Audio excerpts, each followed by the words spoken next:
Hello, everybody. Welcome into the Apples and Ginos Fantasy Hockey Podcast. My name is Nate Groot Nibbelink. I'm the creator of Apples and Ginos, originator of the Zero G Draft Strategy.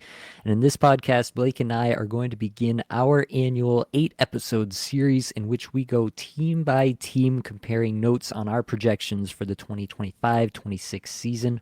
Let's get it.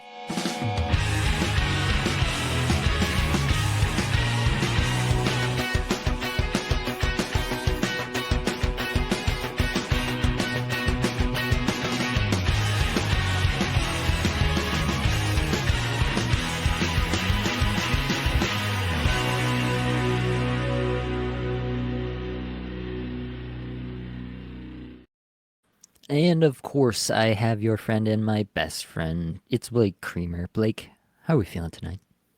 Buddy, I can't wait to get into it with you, man. These are some fun episodes. They're beefers, all right? Nate and I didn't realize this until last year. We started doing these episodes, and we're like, okay, so we'll allot 1 hour for 4 teams. No. How about 2 hours? All right. But we'll put some timestamps in there for you folks. All right. But definitely get on over to the Apples and Ginos YouTube, and you can check out Nate Groot Nibbelink in a deep V. This is unbelievable stuff. You got to check this out. I do really believe, Nate, that we need to get some deep V's going on the pod here just to help out the YouTube, the analytics and stuff like that. I think we're looking, potentially at a new demographic as well. But I think our old demographic will probably like that as well. What do you think? Yeah, we have to be careful with it. You want to be tasteful, you can't show too much cleavage live on the air. That's how deep we're going. Nobody wants to see that. I'm pretty sure. Hit us up in the comments if you want to see it. All right. Just let us know. We're workshopping it. Anyways, carry on, Nate. Let us know exactly to the millimeter how deep the V should be. We don't need to continue to belabor that point. No, that's a call to action, folks. All right, it is on that. Help us out. Speaking of calls to action, I don't know where I'm going with that. Anaheim. Wait. Oh, nice. Yep. Okay. That's where we're headed. The Anaheim Ducks. They have made some changes. There is reason for optimism in Anaheim, finally. Interesting stuff this offseason. Obviously not the greatest season. They were 25th in the league in points this past year, minus 42 in goals scored versus goals against. Not a great season overall in Anaheim, but not really unexpected for anybody who knew what this team was about. We talked about it last year, how there were some players that we kind of wanted to get excited about, but we really didn't feel like under Greg Cronin any of that was going to come true. And also, I think we talked about that it was probably unlikely that he even gets fired in the season, because if the season goes poorly, they just let him play it out, and then he gets let go after the season, which is exactly what happened. So overall, I think this is maybe the first time in a while that we get a little bit of optimism for Anaheim, both for real life but also for fantasy purposes. I think we should talk about some of the key departures here. 2 big names, Trevor Zegras and John Gibson, exiting. Interesting moves there. We've talked about it, obviously, on the pod. All these moves, we've gone through pretty much everything this offseason already on the podcast, so you can go back in the previous episodes to find our takes there. But definitely going to change what this team looks like. Zegras, an obvious member of the top 6 in Anaheim for quite some time. John Gibson, a staple in the net. Now it's Lukas Dostal's team, effectively. He gets a big extension and is basically good to go as the starter from here on out. Key additions, they actually made some pretty big additions. Some veterans here to add to the forward group. Mikael Granlund and Chris Kreider are the 2 big acquisitions of the offseason. Both probably have seen their best days behind them at this point, but both we hope can provide some level of maybe not even leadership, but stability, I guess. Game in, game out stability to what's otherwise a pretty young Anaheim team. And then Petr Mrazek is coming back in the John Gibson trade to be a backup to Lukas Dostal. Which one of these do you think has the biggest impact? Departures or additions here, Blake? It's going to be interesting because Zegers and Gibson weren't really big factors last year. So they're departing. I mean, we know what happened with Zegers there with his injuries, and he was kind of minimized under Cronin anyway. John Gibson played well in his time there, but I mean, we still got Lucas Dostal there, right? I think I just messed that man's name up. I don't know what the hell I'm doing, but yeah. So the departures don't bug me so much. I think that Chris Kreider is an interesting piece that I'm excited to get into here because first off, like you said, I love the stability that they added here. I know the Ducks wanted to do more. They have cap space. They wanted to do more. They kind of whiffed on a few players there, and it was a weird off-season free agency, all that stuff. That's been well documented. But I think if I had to say one in particular, I think it's going to be Chris Kreider. All right. I like that. Definitely, they have a ton of cap space. They still have to get Mason McTavish done here as of this recording. That deal has not come through, so that'll eat up some cap space for sure when they get that done. But according to Puckpedia, they still have over $21 million of cap space for next year. They're probably looking ahead too, right? They've got a bunch of guys. Cutter Gauthier is going to need a new deal. Leo Carlson's going to need a new deal. They've got lots of stuff that's coming down the pipe there. Zellweger, Lacombe, they got lots of stuff to figure out for next year, so they want to save some money for that for sure as well. But definitely going to be a change of pace from what we've seen in the past in Anaheim, and not the least of the reasons for the change of pace will be the coaching change. Joel Quenneville replacing Greg Cronin as the head coach here. The hellscape is gone. Blake, can we get a hallelujah from the back? We can get a heck yeah. The hellscape. You coined that. That's a Nate Nibbelink trademark right there. I said it one time in a pod, and I got copyright strike. So yeah, Nate's very serious when it comes to that Greg Cronin hellscape. So I don't know what are we calling Joel Quenneville here? Like what is that? It's not a dreamscape. That's for damn sure. I don't know. Yeah, it's not a dreamscape, but you have to, just by virtue of how bad it was under Cronin, uh, you know, people smarter than us can talk about what it was like at an NHL level, but for fantasy purposes, all we can say is that that was probably the worst possible outcome last year for that group of players, was having Greg Cronin coach them. And so for that reason alone, like Joel Quenneville can come in and just be a league average coach in terms of getting stuff out of his players, and I think it'll still be probably the biggest improvement of the offseason from one coach to another, just because of how bad it was last year. I think that we have seen some evidence the last time, Quenneville was seen coaching. He was coaching Florida, and it was kind of right when Florida was really on the up and coming trajectory that has obviously seen them now catapult themselves into multiple Stanley Cup wins in a row. Yep. I think Quenneville, I don't know that we can lay all of the Florida Panthers dynasty at his feet and say he really started it all. That would probably be going a lot too far, but at least something, the groundwork was laid under Quenneville with a team that was a little bit younger at the time. And obviously what you're hoping for is that a similar groundwork can be laid here with guys like Troy Terry, but especially the brand new guys who all they've ever known in the NHL is Greg Cronin. Right. What does it look like when Leo Carlsson gets a taste of, a little bit more stability at the coaching level? I'm really interested to see what he's going to do there. And I think the biggest thing we're looking at for fantasy is who are going to be the new favorites. Do you have any guys that you think that Quenneville could identify as a favorite early on? Potentially. I mean, digging in a little bit on Joel Quenneville just to prepare for this episode, like something that kept coming up repeatedly was how he's really good with the vets on the team. And maybe not like maybe a weakness, if you can call it that, is sort of how he develops younger players. And that's kind of historically with him. I'm not saying that's how he's going to be with Anaheim, but yeah, so that kind of leads me to believe like Chris Kreider, I think, is going to be a guy he's going to lean on. Mikhail Granlund, another one. I think these are guys that are they're going to stabilize the team, and he's going to get them out there showing these young guns how to play the right way, right? The quote unquote right way. But I do think that, and I also think Jackson Lacombe. I think he's going to be a big favorite of Joel Quenneville. We'll talk about Lacombe in a little bit here, but This guy can easily handle a big workload. He's amazing defensively, even on a terrible defensive Anaheim team. Jackson Lacombe balled out in a lot of those defensive metrics there against all odds. So that's going to endear you to your new coach. And I think that Lacombe's going to chug minutes. I mean, is it going to be relevant for fantasy? Maybe, maybe not. We'll get into that in a little bit. But yeah, I think those are the ones right at the top of my mind here. Yeah. The one thing that I do want to mention, I mentioned this in the recent episode I did about coaching changes to monitor. He really did, in my mind, like he was the first guy to identify Carter Verhaeghe and immediately gave him a pretty significant role. And stuff like that is what gets me excited. This is stuff that we said about Dean Evison last year that absolutely came true. A guy like Kirill Marchenko, he just immediately hands the keys to the offense and says, you drive this line now. And he goes out and he does it for a full year. And it's just dynamite for fantasy purposes. So that's what really excites me about Quenneville. You'll see some of that excitement reflected in some of my projections. But that's the part for me that really gets me excited about. Could this not just be a significant step up just because it's not Greg Cronin anymore, but could it also actually be huge in that he's actually elevating the correct players and the players who can take full advantage of the extra minutes, the extra leash that he might be able to give them offensively.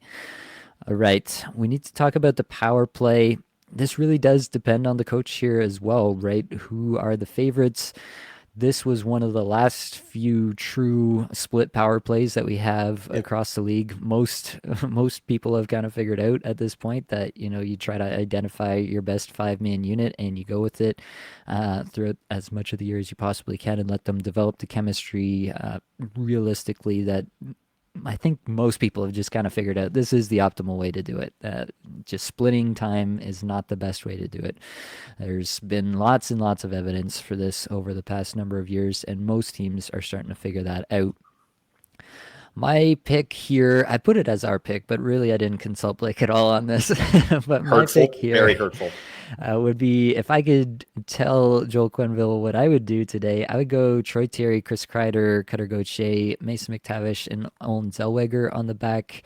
I can see arguments for a few different things here, quite honestly, and most likely we will get some, options between different players. Carlson versus McTavish is an interesting conversation for who's going to center this thing, who's going to take the draws. Mikhail Granlund, just you mentioned reliable veteran presence, right? Could he be a guy who gets in there just because they want a reliable vet at first? Maybe it doesn't last all year, but maybe it is a significant portion of the year. And then on the back end, Jackson Lacombe versus Olen Zellweger is going to be very interesting. I think Olen Zellweger is probably the better offensive talent at the top end of his ability, of his range of abilities. I think he could be a better offensive talent, but Jackson Lacombe might just be that true number one guy, and you just leave him out there in all situations because you know exactly what you're going to get from him, and he can facilitate everything the way you want it. So let's talk about this from the top down. First off, would you agree Terry and Kreider are kind of locks? I think so. You go out and get Chris Kreider for one reason. I mean, first off, the Ducks power play, 32nd in the league, dead last. So it's going to get better, especially when you bring in a guy like Chris Kreider, probably the best net front guy on the power play in the entire league at his age as well. Like I'll stand behind that. Like this guy's elite. He had again, we'll get into him in a second, but very down year, lots going on for Chris Kreider. So I think Terry and Kreider for sure. And then for me, I think Granlund is going to be on that top power play. This is a guy that has shown, especially with this team, if back in Dallas, he's clear power play too, no question. But over here, I think this guy has, that power play acumen. He got 19 power play points last year, 23 the year before. Granted, a lot of that was in San Jose, right? But is Anaheim that much better than San Jose? Not that much. They're better. But, it's kind of a similar situation to me. So I think Granlund goes instead of Gauthier. I think Gauthier is probably going to start the year on power play 2. I know we're excited about that player, and I do see him on power play 1 at times during the year. And if he can run with it, I think it makes total sense that he would keep it. But to me, it's McTavish. I think McTavish is going to be there instead of Carlson. And then I'm taking Olen Zellweger as well. I want to pick Jackson Lacombe, but I think again, they're similar players in how they orchestrate offense, but I think Zellweger has the edge. He's kind of the 1A. He should be labeled an offensive defenseman. So whereas Jackson Lacomb's kind of a jack of all trades. So that's sort of the way I'm seeing it. Yeah, I think if I had to just guess today at which way they will open on day one of the season, yeah, I think it would be Terry. I think it would be Kreider for sure. I'd probably guess McTavish, assuming they get a big extension done Yeah. here this offseason. And then I could really see a bunch of different ways, but it probably would be either Granlund or Carlson for the fourth spot. And then I would guess that actually Lacombe gets first look because he'll just make the best first Yeah, impression I'd love it. overall. But the way I projected it, I was very lukewarm in all my takes. Basically, the only one that I was zeroed in on, Terry and Kreider, 3 minutes 15 seconds average time on ice. So basically, full year top power play for those guys. McTavish, I had at 2 minutes 45 seconds, and then I had like five guys at 2.5 minutes, just kind of splitting Yep. some time throughout the year. Gauthier, Granlund, Carlson. And then both Lacombe and Zellweger I had even at 2.5. So yeah, it's definitely a lot of different ways this could go. And so you can see some ups and downs from our projections that you'll see in a minute here.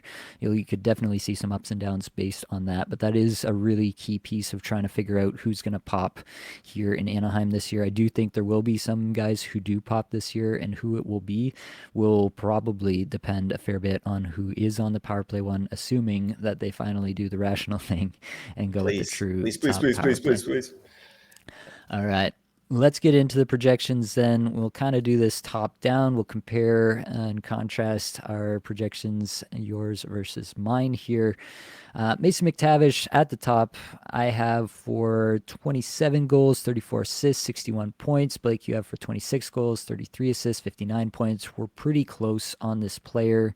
I think the bigger question is probably not necessarily exactly what the projection looks like, but whether we think Carlson or McTavish will eventually get favored by Quenneville over the course of the season. To me, that I feel like we have a little bit of an indication of who Mason McTavish is at this point. He's had some really good stretches. I think he probably has another gear beyond this, 60-point level. I think his top end, he can be probably up to a 70-point player in the NHL if everything's going his way and if he hits his full potential.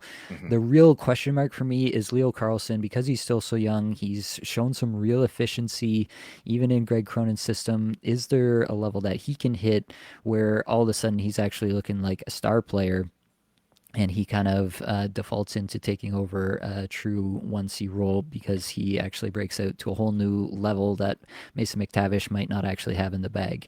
So that's the real question for me. But for this season, I do feel pretty solid about this projection. How are you feeling about McTavish? Yeah, I mean, ultimately, I want to see the contract extension here. I want to see what he signs for. Sure. That's going to be that's going to tell a lot, right? Of their kind of commitment level to this player, what management actually thinks of Mason McTavish, and I'll definitely go in and maybe tweak some things after I see that signing, but. They absolutely, this guy should be their 1C in my opinion. And I love Leo Carlson. I really do. But I think McTavish brings a little bit more to the table, a little bit more grit, maybe a little bit more defensively. It's hard to say anyone on Anaheim is good defensively in their forward group. But I think that McTavish has a little bit of that in him. And he's just a dog. I think when you got sort of a hard-nosed coach that Joel Quenneville is, I think that Mason McTavish is going to endear himself to that coach just with his work ethic alone. And obviously, yeah, he has, some offensive upside as well. I got him for 59, like you said. I could see him going more. Like you said, I think 70 is absolute ceiling. I do not think that happens this year unless like he just gets the 20-minute treatment with Joel Quenneville and he's loving it. But yeah, this is a guy I'm fairly excited about. I think you'll be able to get him very, very late, like, one of your last picks in the draft if you really want, and we know that Anaheim has that amazing off night schedule as well. So yeah, I think I definitely like McTavish over Carlson. That's for sure. Yeah, I think there will be some love for McTavish out there in the draft streets. I'm not sure, what his Yahoo ADP will be, but if you're in any kind of league with some decent players who have some idea of what's going on in these different situations. I think McTavish will get drafted in, it won't be, I don't think it'll be single digit rounds, but it won't be at the absolute end of the draft. So I think there's some love for him there. Chris Kreider, next up, I've got him for 33 goals, 20 assists, 53 points. You've got him for 32 goals, 17 assists, 49 points. Again, pretty tight here. I think realistically, you're looking at a guy who's going to take over 200 shots. He's going to have over 100 hits. And as we both think, he's going to play a pretty significant special teams role. Shorthanded, Chris Yep. Kreider still does that. I expect that he'll do the same there in Anaheim, kind of lead the way a little bit in terms of teaching guys on the how to play shorthanded as well. It's something they could probably use in some aspects. So I think Chris Kreider actually looks like a pretty solid lock for a decent amount of ice time straight out the gate. And I really want to see this potential connection with Troy Terry. I really do think that they have some complementary skill sets there. Kreider enters the zone, just crashes the net, and Troy Terry does what Troy Terry does best, enters the zone with possession and makes a high danger pass to somebody waiting backside for a tap in. I think Troy Terry, we'll talk about Troy Terry a little later. I'm getting ahead of myself because I want to talk about it. But Why don't tell you me and what Troy you. Terry get a room? All right. Well, All right. I'm sorry. I don't know if he's seen the DP yet, but Jealousy right here. I'll send him a pic after. Oh, dang. Oh, D-mail. You've got D-mail. We're not going that Don't far. do that. Yeah, no. No, nobody should do that. What do you think about Chris Kreider, Blake? Chicken necks. I love him. All right. This guy's awesome. I'm excited. I think there's definitely a bounce back coming here for Chris Kreider, and that's just common sense. There was so much going on for him last year. I mean, he had back spasms that he was playing with through all season. He had vertigo or dizziness where he couldn't even function properly out there. Plus, like the ultimate bad vibes from the New York Rangers there. It was a terrible, terrible vibe team, and he kind of knew the writing was on the wall, and it's really hard to perform in that environment. So I think mentally, Kreider was checked out last season.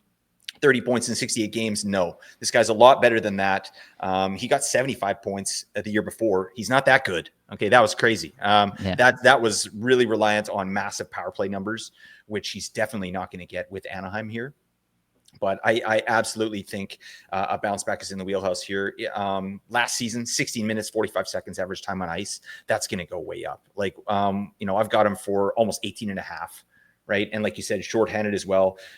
Did you ever see that? I'm just thinking about Chris Kreider. Did you ever see that replay? It was like Mika Zibanejad, who's friends with Chris Kreider, like they're on the bench together, and Mika Zibanejad's like showing him this iPad, like trying to show him a play, and Chris Kreider just takes, he's like, no, and he like slams the iPad right on the bench, and like he's just trying to talk to the guy. Like, I just like Chris Kreider, and I feel like he's going to be great. This is the exact type of guy you want, kind of leading these young guys here. So that said, yeah, I think that he's going to have a great year. What power play points? I've got him for 15, which I think is light. Right, that's more an indication of Anaheim, right? And they were the worst power play in the league last year. I don't think they'll be the worst again, but they're not going to, go off the rails here just because they have Chris Kreider, right? So I've got him for a pretty modest 15. It's a new face in a new place, so there's variance there. But I think he's a 30 goal scorer. I've got him for almost 50 points. That's absolutely valuable. Plus 137 hits. He does that. He beefs out of control. So I think this is definitely going to be a fantasy option for you this year. Where are we drafting him? Yeah, that's the next part. I can't wait to see the ADP because I do think this is a guy who some people just see the age and the decline last year and they'll just completely write him off and he won't be on the draft board at all. And that just means that you'll get a free flyer towards the end of your draft. And, if he doesn't work out for whatever reason, we think it probably will because he'll have a pretty defined role. It seems like they really wanted this player. They went out and acquired him and had a role in mind for him. And there's only really one role for Chris Kreider. It's not that hard to figure out, right? So, I'm pretty interested to see where he gets drafted, and I'm pretty sure I will have a nice little bag of Chris Kreider in my drafts this year.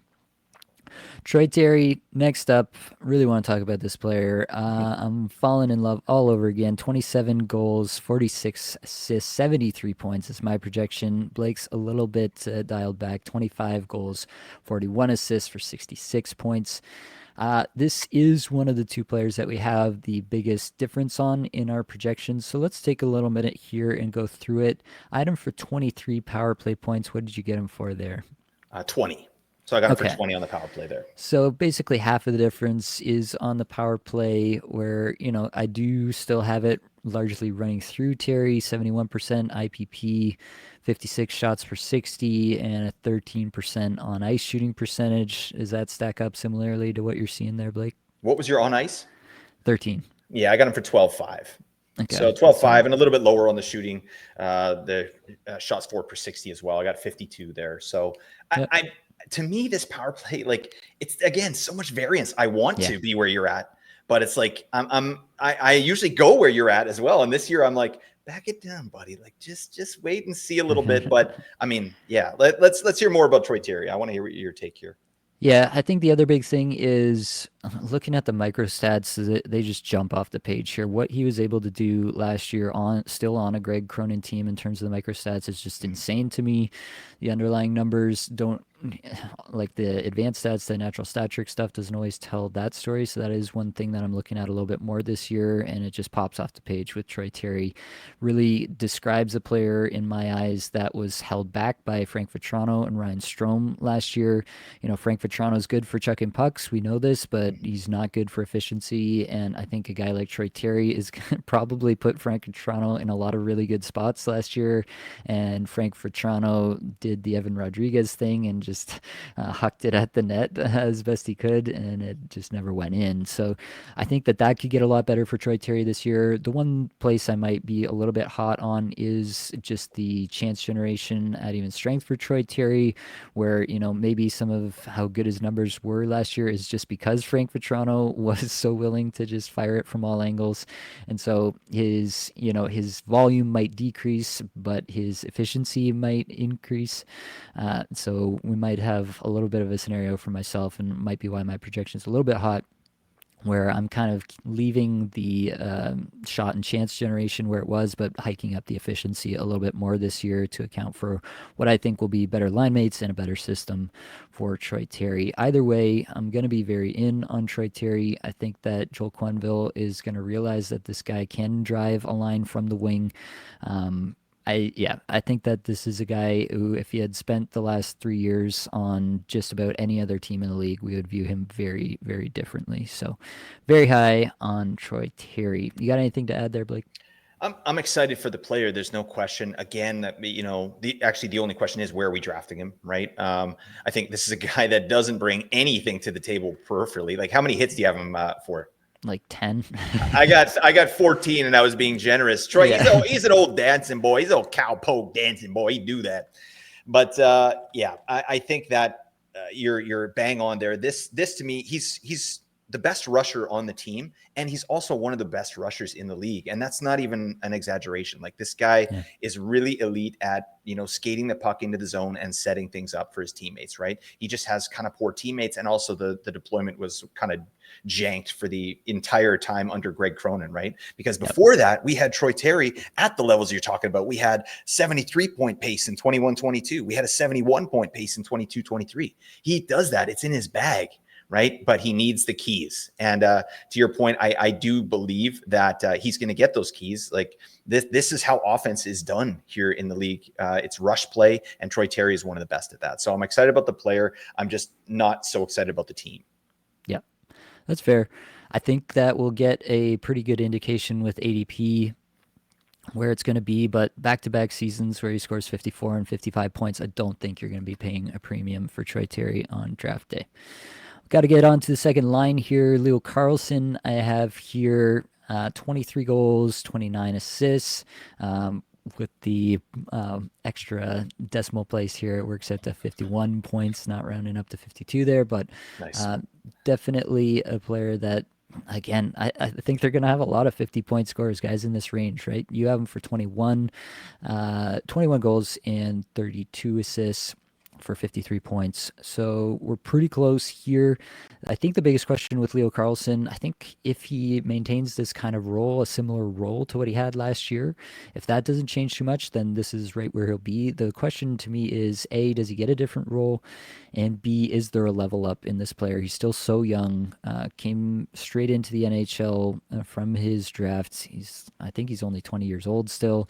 It's just going to be a situation where I want to know what the role is, and is this the year where he levels up and kind of fulfills a little bit more of that second overall in the 2023 NHL entry draft potential that obviously Anaheim saw in him at that point. Yeah, he'll turn 21 in December 26th of this year. Leo Carlsson turns 21, so still super young and very, very interesting player in terms of what might be some untapped potential here. Yeah, I mean, he was drafted second overall. He's obviously a great player. I just think he was sort of stifled by Greg Cronin again, and he's not with the team anymore, so he can catch all kinds of strays. It doesn't matter here, but taking the guy's ice time down. His first season it was over 18 minutes, then he took it down to 16 minutes 14 seconds. Not sure I understand that, especially with a team that's kind of actively rebuilding and has a great young core that need to get out on the ice. So definitely feel like Leo Carlsson's going to get more ice time than he did last year. So right off the bat, I mean, I've got him projected for 17 and a half, like 1735. Mm-hmm. I think that's where I think he lives. I do have him on power play too. So 12 power play points for me for Leo Carlsson. But yeah, I think we're going to see an increase in production just based on the ice time and or more stability, right? Like either way, he's playing with Troy Terry or he's playing with Chris Kreider, right? Or he's playing with Mikael Granlund, right? Or Cutter Gauthier, right? Who we'll get into in a second. But these are all players that can put the biscuit in the basket, right? Especially Kreider, Gauthier. Those are guys that are really good at finishing chances at a pretty high rate. So I like Leo Carlsson. It's, again, to me, McTavish and Carlsson, I'm taking McTavish every time. I just feel like Carlsson is a little bit softer. And again, I'm thinking about Joel Quenneville and sort of just his style that we know just as hockey fans. And like, he's a hard-nosed guy. And I'm not sure he's going to go in and be like, hey, get out there, you twirly, we'll get the biz. No, he wants a guy that's intense and, he's going to go to war. And I feel like McTavish is more that guy. So I think he's going to get kind of a better opportunity there. But yeah, still a nice projection, 53 points. I had Carlsson for way more last year. I think I had him in the 60s. I was like, yep, Carlsson's going off. Not this time. All right, we're going to slow roll this, but I do like the player. All right, Cutter Gauthier next up. This is a player that I've been pretty hyped on all offseason already. I've talked about him multiple times. 28 goal, 30 assists, 58 point projection from me. You have him at 25 goals, 26 assists for 51 points. So this is one of our bigger divergences here as well. Definitely for me, I'm baking in more time. What do you got him just on total average time on ice? I have him for 16 minutes, 15 seconds. Yeah, I got him for just over 16. So like 16, okay. 10, something like that.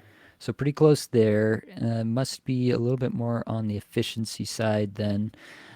So at even strength, I've got him for 13 minutes, 45 seconds. I've got him for 10 shots per 60, 69% IPP, which is pretty nice, and just over 30 shots for per 60.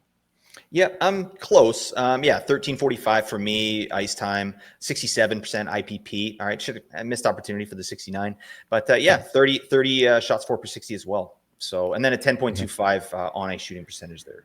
Yeah, I've got him up at 11, which is a little bit based on what he did last year, but also based on the fact that I think there are multiple players like the Granlunds, the Terrys, the Carlsons on this team that can all facilitate. And Gauthier is the guy who's going to be capitalizing on that. And he was a guy who was a high efficiency converter in college. Mm-hmm. And so I'm kind of going back to that and saying I'm willing to bet on this guy actually being a decent converter. I still only have his shooting percentage at 12.2%, but I think that he can elevate and he can finish on a lot of those passes. So that's a little bit of it for me. Power play points, I'm for 14.8 power play points. What do you got there, Blake? Yeah, I got 12. But I think, you're definitely projecting him for the top power play there. How many power play minutes again did you give him? Because I gave him I gave him under 2.5. So it was like 220 or something like that. That's sort of where I landed on him. A little bit different there. So yeah, it sounds like it's a little bit split across different strengths. Might be a little bit more volume that I'm projecting for him as well, and a little bit more efficiency, and we just kind of get there that way. But definitely a player that I'm very excited about. I think that he's got a ceiling case that goes far beyond this as well. Yeah. Definitely, there is a worst case scenario where he just doesn't end up being a Quenneville favorite, and he ends up playing some third line minutes, and it never really comes to fruition this year. But I mean, this guy has been a star prospect from day one, high draft pick, all the rest. We kind of know the story with Cutter Gauthier at this point. And last year, like, Cronin just kept decreasing his ice time, and Gauthier just kept scoring more as the season wore on. I love to see players, outproduce later in the season in their rookie seasons, that they don't wear down over the course of the season. Gauthier's a big boy. I think he can handle the NHL season. And yeah, it's just a player that I think will more likely than not break out this year under better coaching. Next up, Mikael Granlund's 16 goals, 40 assists, 56 points for me, 16 goals, 37 assists, 53 points for you, Blake. I think this is probably just a nice piece who's going to fit into this, 55-ish point. He'll be on and off the top power play at some point throughout the season. Feel pretty comfortable saying that. So I have him for just under 16 power play points projected. 18 minutes average time on ice. I do think he'll get on some shorthanded time as well. So he'll just be exactly what he's always been, which is kind of a jack of all trades, fill in the gaps. Whoever goes down to injury, Mikael Granlund is instantly there, and he fills that role, and he's pretty good at it. So I was interested. I talked about it when I went on the JB Canucks podcast. They were asking me about what Toronto should do this offseason. I was into Mikael Granlund Oh yeah. just as a guy who could fit in a lot of different roles, and that's kind of what the Leafs needed, in my opinion. So I like Mikael Granlund for all of that, and I do think he can be relatively efficient no matter what the role is. Yeah, I'm a big fan of this player. Actually, he's 33, but he seems like he's getting better with age. That move to San Jose, I think, really kind of unlocked something in Granlund, because up to that point, I mean, he had seasons. I guess in his last season in Nashville, there, like, big time minutes, played over 20 minutes. But I mean, before that, he's kind of always been a little bit of a supplementary piece. And I think that last season in Nashville, then he went to Pittsburgh as kind of a down year, but his time in San Jose was really strong, and we saw what this guy can do. And I do see comparisons, right? San Jose and Anaheim. This guy got buku minutes with San Jose, and I think he's going to get big minutes here in Anaheim as well. Maybe not as many as he initially had. I've got him for just under 19, but still, that's more than enough to me. 15 power play points I projected him for, 53 points. So I just, again, it's the way that the top six is constructed. You either have Cutter Gauthier or Chris Kreider that you're working with at even strength. And that's a nice place to be. Those guys finish at a pretty high rate. And so when you got a pretty good facilitator in Mikael Granlund, he does that, right? He's just a smart offensive player and can kind of fit in where he needs to. So I'm a big fan of the player. Again, like, where are we drafting him? I don't know. Like, we're talking about 50-point players here. So yeah, there's going to be a place for these guys, like, in deeper leagues for sure. And then maybe, like, you and I have had the conversation before about, like, upside with your last pick or whatever, or are you getting a guy like if Mikael Granlund's there in the last couple picks, like, to me, that's like 50 points, lock it in. Like, it's good to go. I'm sure, like, one of my picks before then is going to flame out and I can bounce them the hell out of there.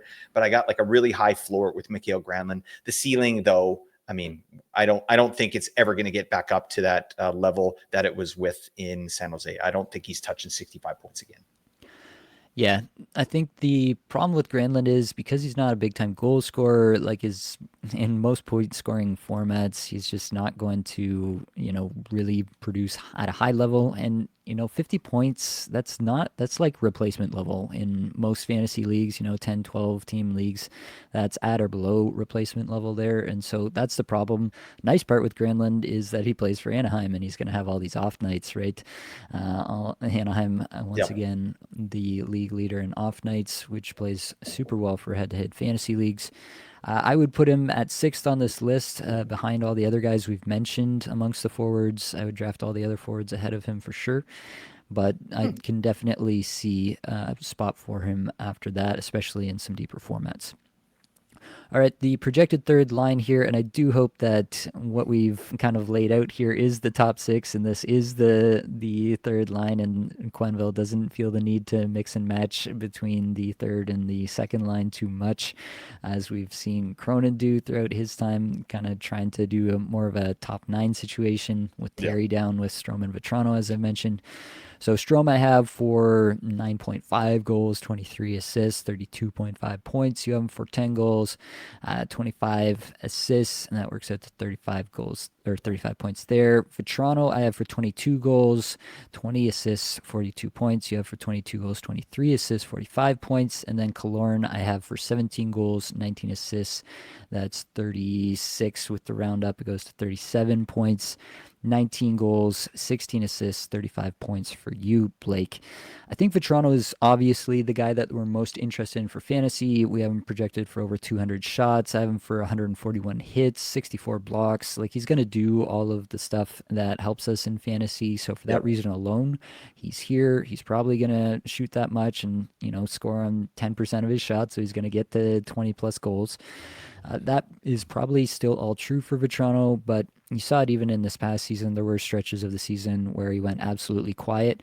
Now the looming specter is if Quenneville does kind of do what we think is the right thing, and he does move Troy Terry off the Vetrano line, what does that do to Vetrano's totals? That's the kind of scary glass half empty kind of view of Vetrano.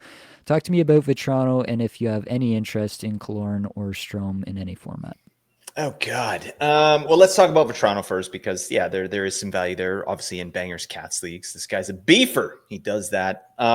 It's really his deployment is what's going to make or break for Vetrano here. And I don't think it's out of the realm of possibilities for him to be in the top six. It's not correct, but I mean, they could absolutely do that. This is a guy that's shown he can play up there.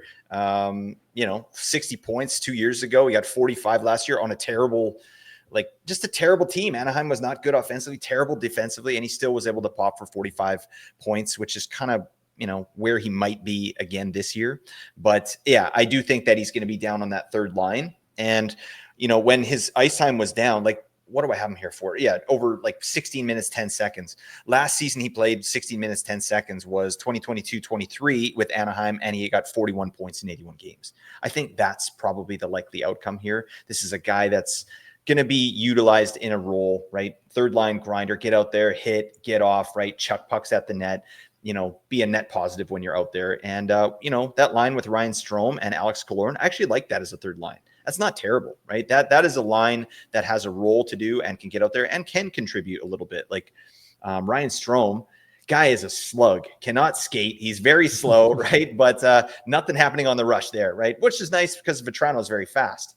But I mean, you get in zone. Ryan Strome is actually a pretty damn good facilitator. He can do that. So, feed it over to Vetrano. He can chuck pucks and hit, 1 out of every 10 on the net. And that's pretty good. Alex Killorn, no.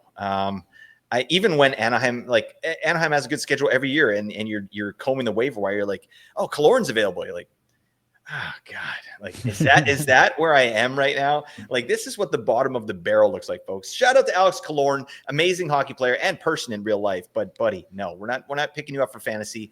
So yeah, I think Vetrano has a little bit of value. I mean, he'll probably get 20 goals this year, but again, streamer level, all three guys, Vetrano being the best.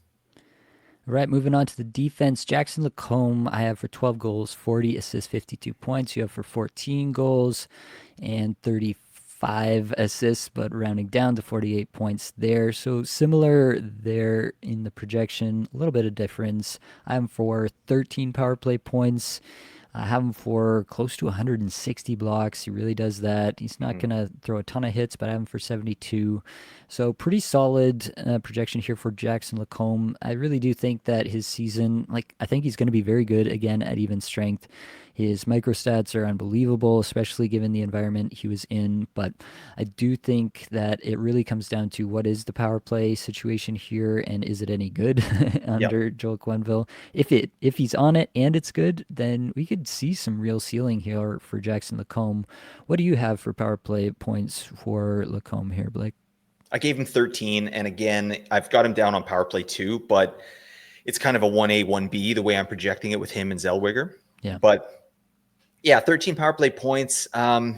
It's going to be hard. This is going to be a tough player. Like I've been doing some mock drafts here, and he's going earlier than I would like to take a swing on Jackson Lacombe. Like, before round 10 in some places. And I don't know. I don't know if I'm here for that. Like Jackson Lacombe in round 8 or 9, like when D's starting to dry up. Like I feel like I want this guy to be more valuable. I want to really just drain the value there from Jackson Lacombe. And I don't know if he's getting picked before round 10. It's kind of like, I don't know. He's not really a sleeper to me anymore, but it's still a player I'm loving. It's just there's, again, a lot of variance. I do believe in the player, though, right? I've got him projected for almost 24 minutes. This guy, I think there's a world in which he is among one of the league leaders in ice time. I think that could actually happen. This guy is that good. But, does it translate for fantasy? Like you said, if power play 1 starts cooking and we get him up around like 15 to 20 power play points, bang, we're looking at 55-point Jackson Lacombe, because this is a guy that's also really efficient from the back end, like high percentage shooter. Reminds me of Bowen Byram in that way, right? Can really bury his chances. He's good at that. And he's one of the best in the league, if not the best, at generating offense from the D zone, right? And that's from Corey Schneider's all 3 zones. He does that. He's one of the best. That's unbelievable to me, Jackson Lacombe. So, and he's just warming up. It's a young guy, so I'm excited about the player. But yeah, I'm a little bit wary depending on the ADP. For sure. You got to check out where that's going to be. Some of these early mock drafts we're doing are obviously with people who eat, sleep, and breathe fantasy hockey the way we do if they're mock drafting in July. So we'll see what it looks like when the normies come back to us in Normies. the normal Yahoo or ESPN setups. 3 other defensemen that might have relevance depending on your league format: Jacob Trouba, Pavel Minchikov, Radko Gudas.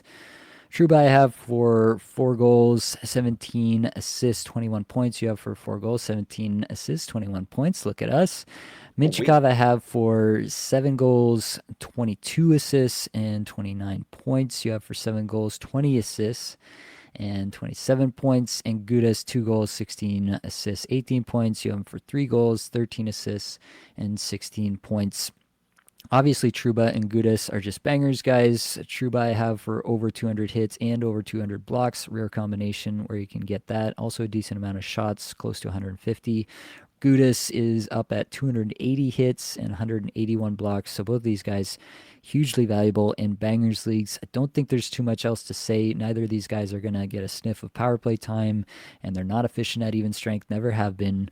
So I don't think there's much to say in terms of their points league upside there. It's just really all about the peripherals with those two. Pavel Minchikov has been a guy that we've been excited about in the past. I do have him for over 100 hits and over 100 blocks, but not by much.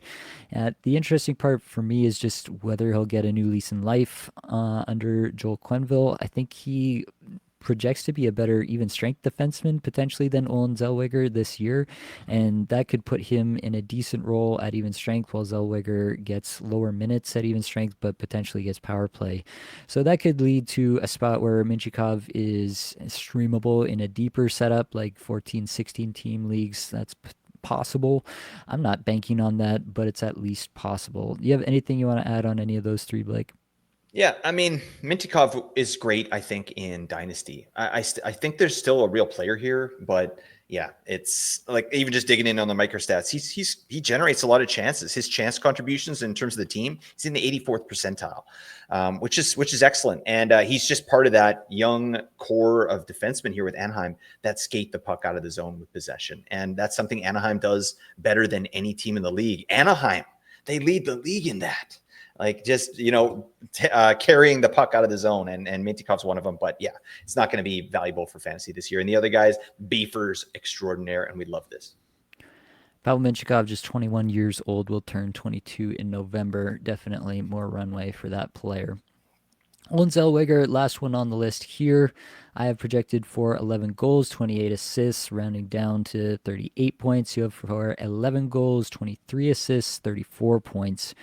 And realistically, it's all about the power play with Olen Zellweger. I do think he's a very talented offensive defenseman The even strength stuff looks very troubling, and that is the tough part to figure out really at this stage is what are we going to see from him at even strength. If he can take a step there and gain some trust, then yeah, we might have something here because he does provide a ton of shot volume.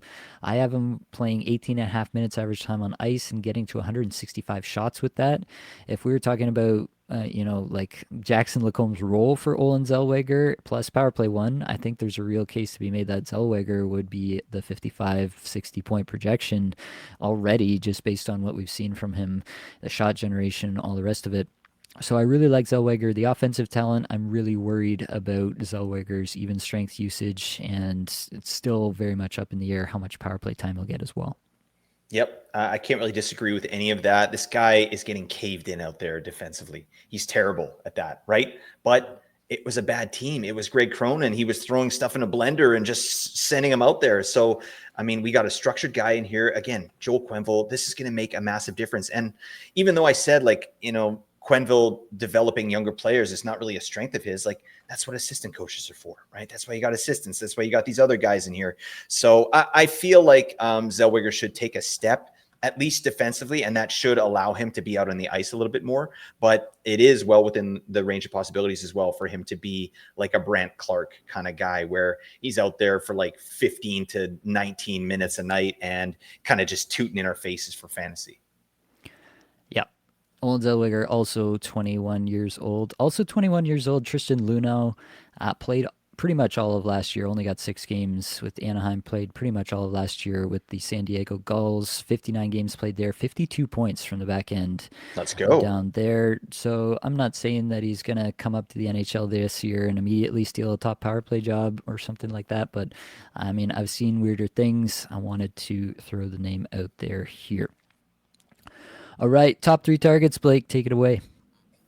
Let's do it. I got to go Troy Terry. When we do these top 3 targets, we're trying not to do the obvious ones, but I mean, with Anaheim, there's no like superstars, let's say. So I got Troy Terry at number 1. I think that's the guy I'm going to be targeting more than anything. Jackson Lacomb's my number 2 for obvious reasons. Again, watching ADP, I don't want to reach for Jackson Lacombe. I think there are probably some guys that I could get later on that I feel provide similar value. And then Mason McTavish is my 3rd one. I really do believe he's going to hold power play 1 all year. I'm waiting to see that contract to see these signs, but I think it's a 60-point player this year.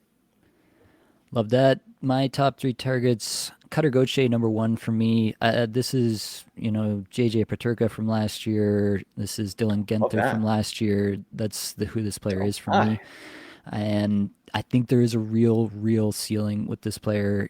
There's a potential scenario that, it's a 90th plus percentile scenario where everything would have to go right. But if he's on line 1, power play 1, and it's a true line 1, power play 1 situation under Joel Quenneville, and he's taking that step as a player himself under a new coach in a new system, there's a 40 goal scorer here that could happen as soon as this year. I do truly believe that. It's just a player that I think you got to take a swing on. You're not going to have to pay too much to do it. He's going to be probably double-digit rounds in every single draft this year, and I'm fully willing to pay that price to get a shot at a guy who I think could absolutely detonate this year given the right deployment.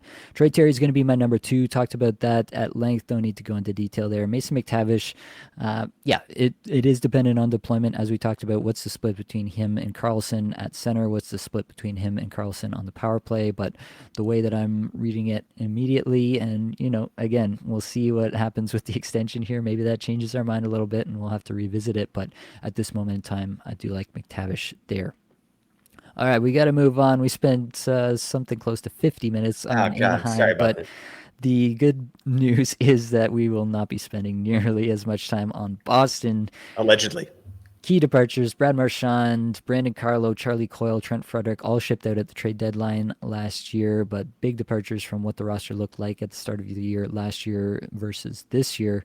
Additions this offseason, they go out and acquire Victor Arvidsson for 4th-round pick from Edmonton and also add Tanner Jeannot with a contract that was roundly booed by Twitter. What was it, 5 years, $3.1 million for a 3rd, 4th line guy. But, it's understandable. The guy has a real identity, huge banger, wants to play quote unquote Bruins hockey, as I've heard it described.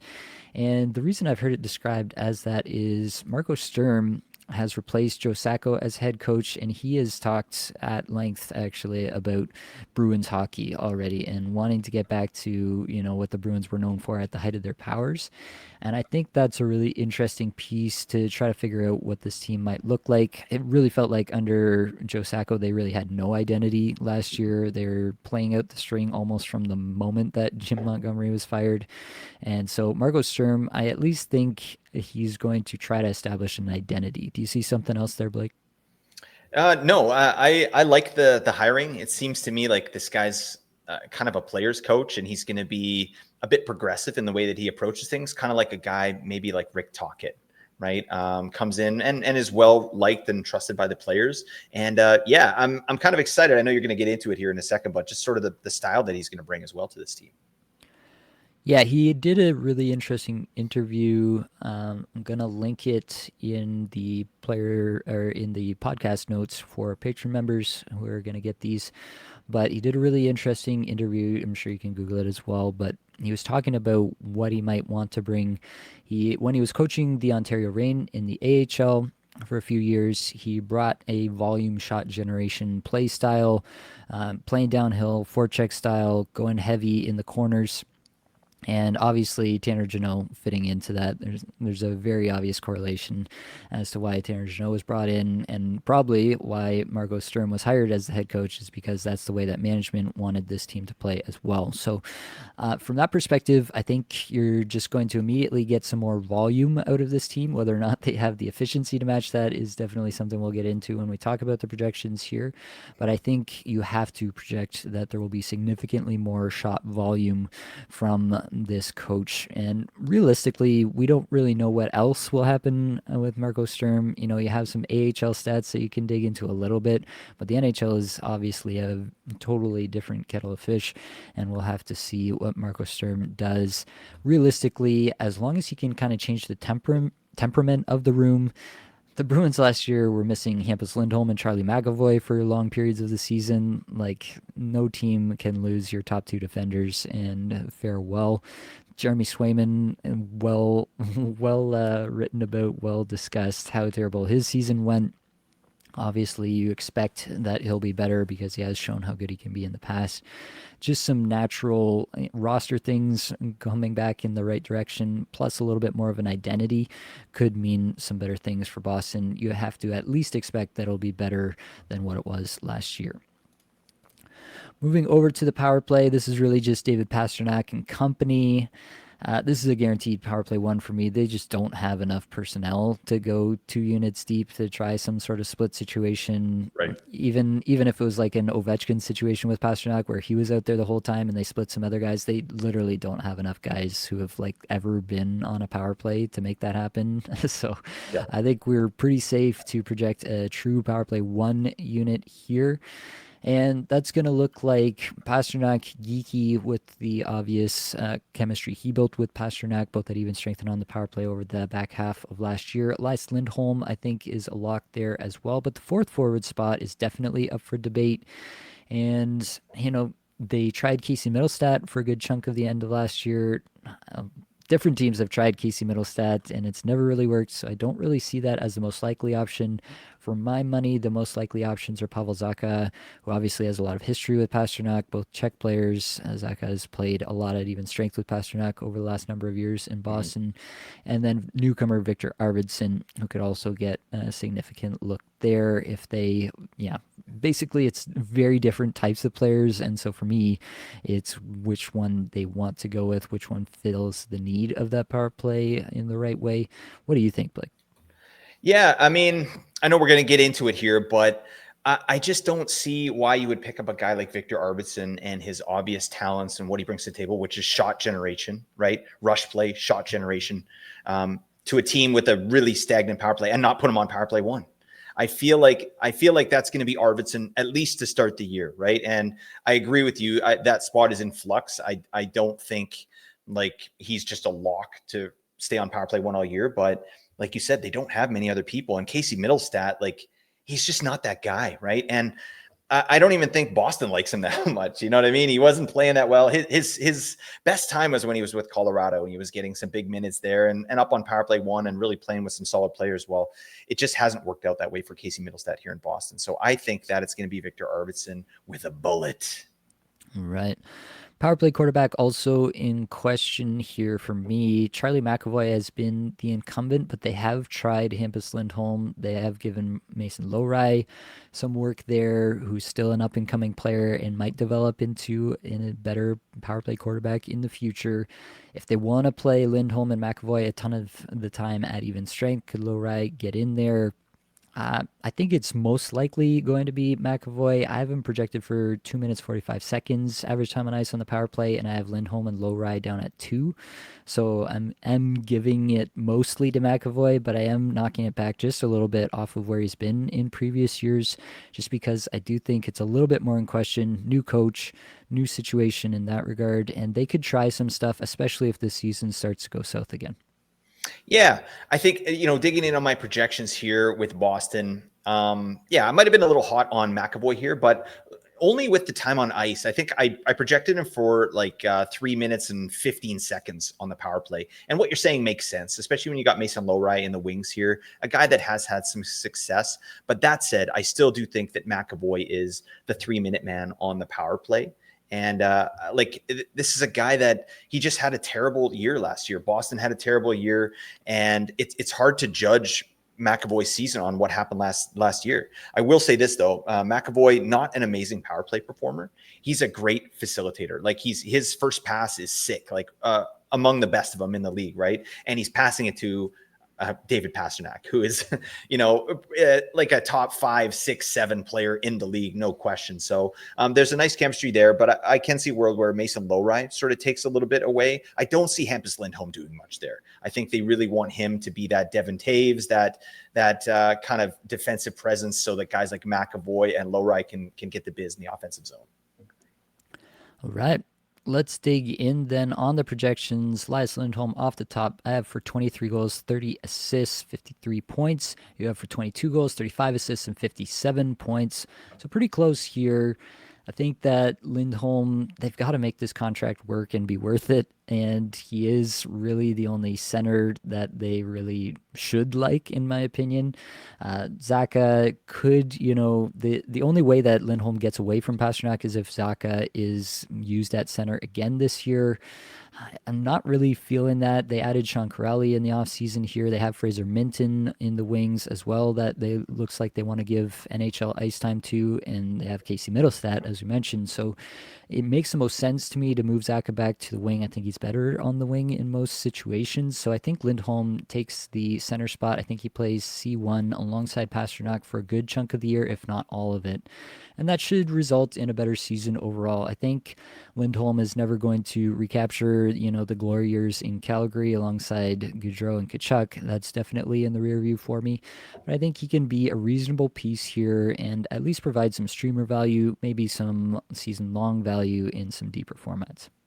Yeah, I think so as well. This is a great case of a guy that is being left for dead for fantasy, and he probably shouldn't, right? He's still going to get some decent deployment, and he's been so bad for so long. He had that little stretch there with Vancouver in the playoffs where it kind of wet everybody's whistle, and then they parlayed that into a nice contract with Boston and then proceeded to toot in their face. So it's, I've got him for 57 points, Lindholm, and I do still believe in this player. I'm just kind of digging in on I'm on Dauber's Frozen Tools right now, just looking at sort of his line deployment. He didn't even play with Pastrnak for most of the year. He played with Brad Marchand, Charlie Coyle. They had a little bit with Pasta, but when he played on a line with Pastrnak and Morgan Geekie, they outscored their opponents 16-4, and their Corsi for percentage was 56.4. They're caving other teams in. So what the hell? Get him out there with Pasta and do it now. Obviously, and Morgan Geekie, the nerd alert, Poindexter, Morgan Geekie. I think that's a nice line, right? It's like what happens after that line, though. I think that's where, the problems are really going to go for Boston. But I do like Lindholm for a little bounce back. Again, 57 points. We're not going to see a point per game Lindholm probably ever again. That was just a magical year for him. But I do still see some value here. Yeah, worth noting Lindholm, a beefer as well, 116 hits and 80 blocks is what I have him for. So definitely some Not added bad. value in your Bangers Cats. Morgan Geeky, breakout star of last year. I have for 27 goals, 33 assists, 60 points. You have for 27 goals, 30 assists, rounding up to 58 points. So we see it pretty similarly here. I think that Geeky, just on deployment alone, he found the chemistry with Pasternak. Even if, I mean, it's very obvious the shooting percentage super inflated last year. That's going to come down. Mhm. Even if it comes down by a significant amount, as long as he's playing with Pasternak, this is going to be a really big role for him. They have nobody behind him. Yeah. This is why we're projecting these guys the way we are. Is I don't see who else is coming for this spot, right? So he can play pretty terribly for a good chunk of the year, and he's still going to be on line one, power play one. I think at the end of the day, you just add it all up. There are a lot of players who could score 60 points on David Pasternak's wing on line one, power play one. And Morgan Geeky is in that spot and has shown some chemistry, the ability to be efficient there. Also be for 131 hits.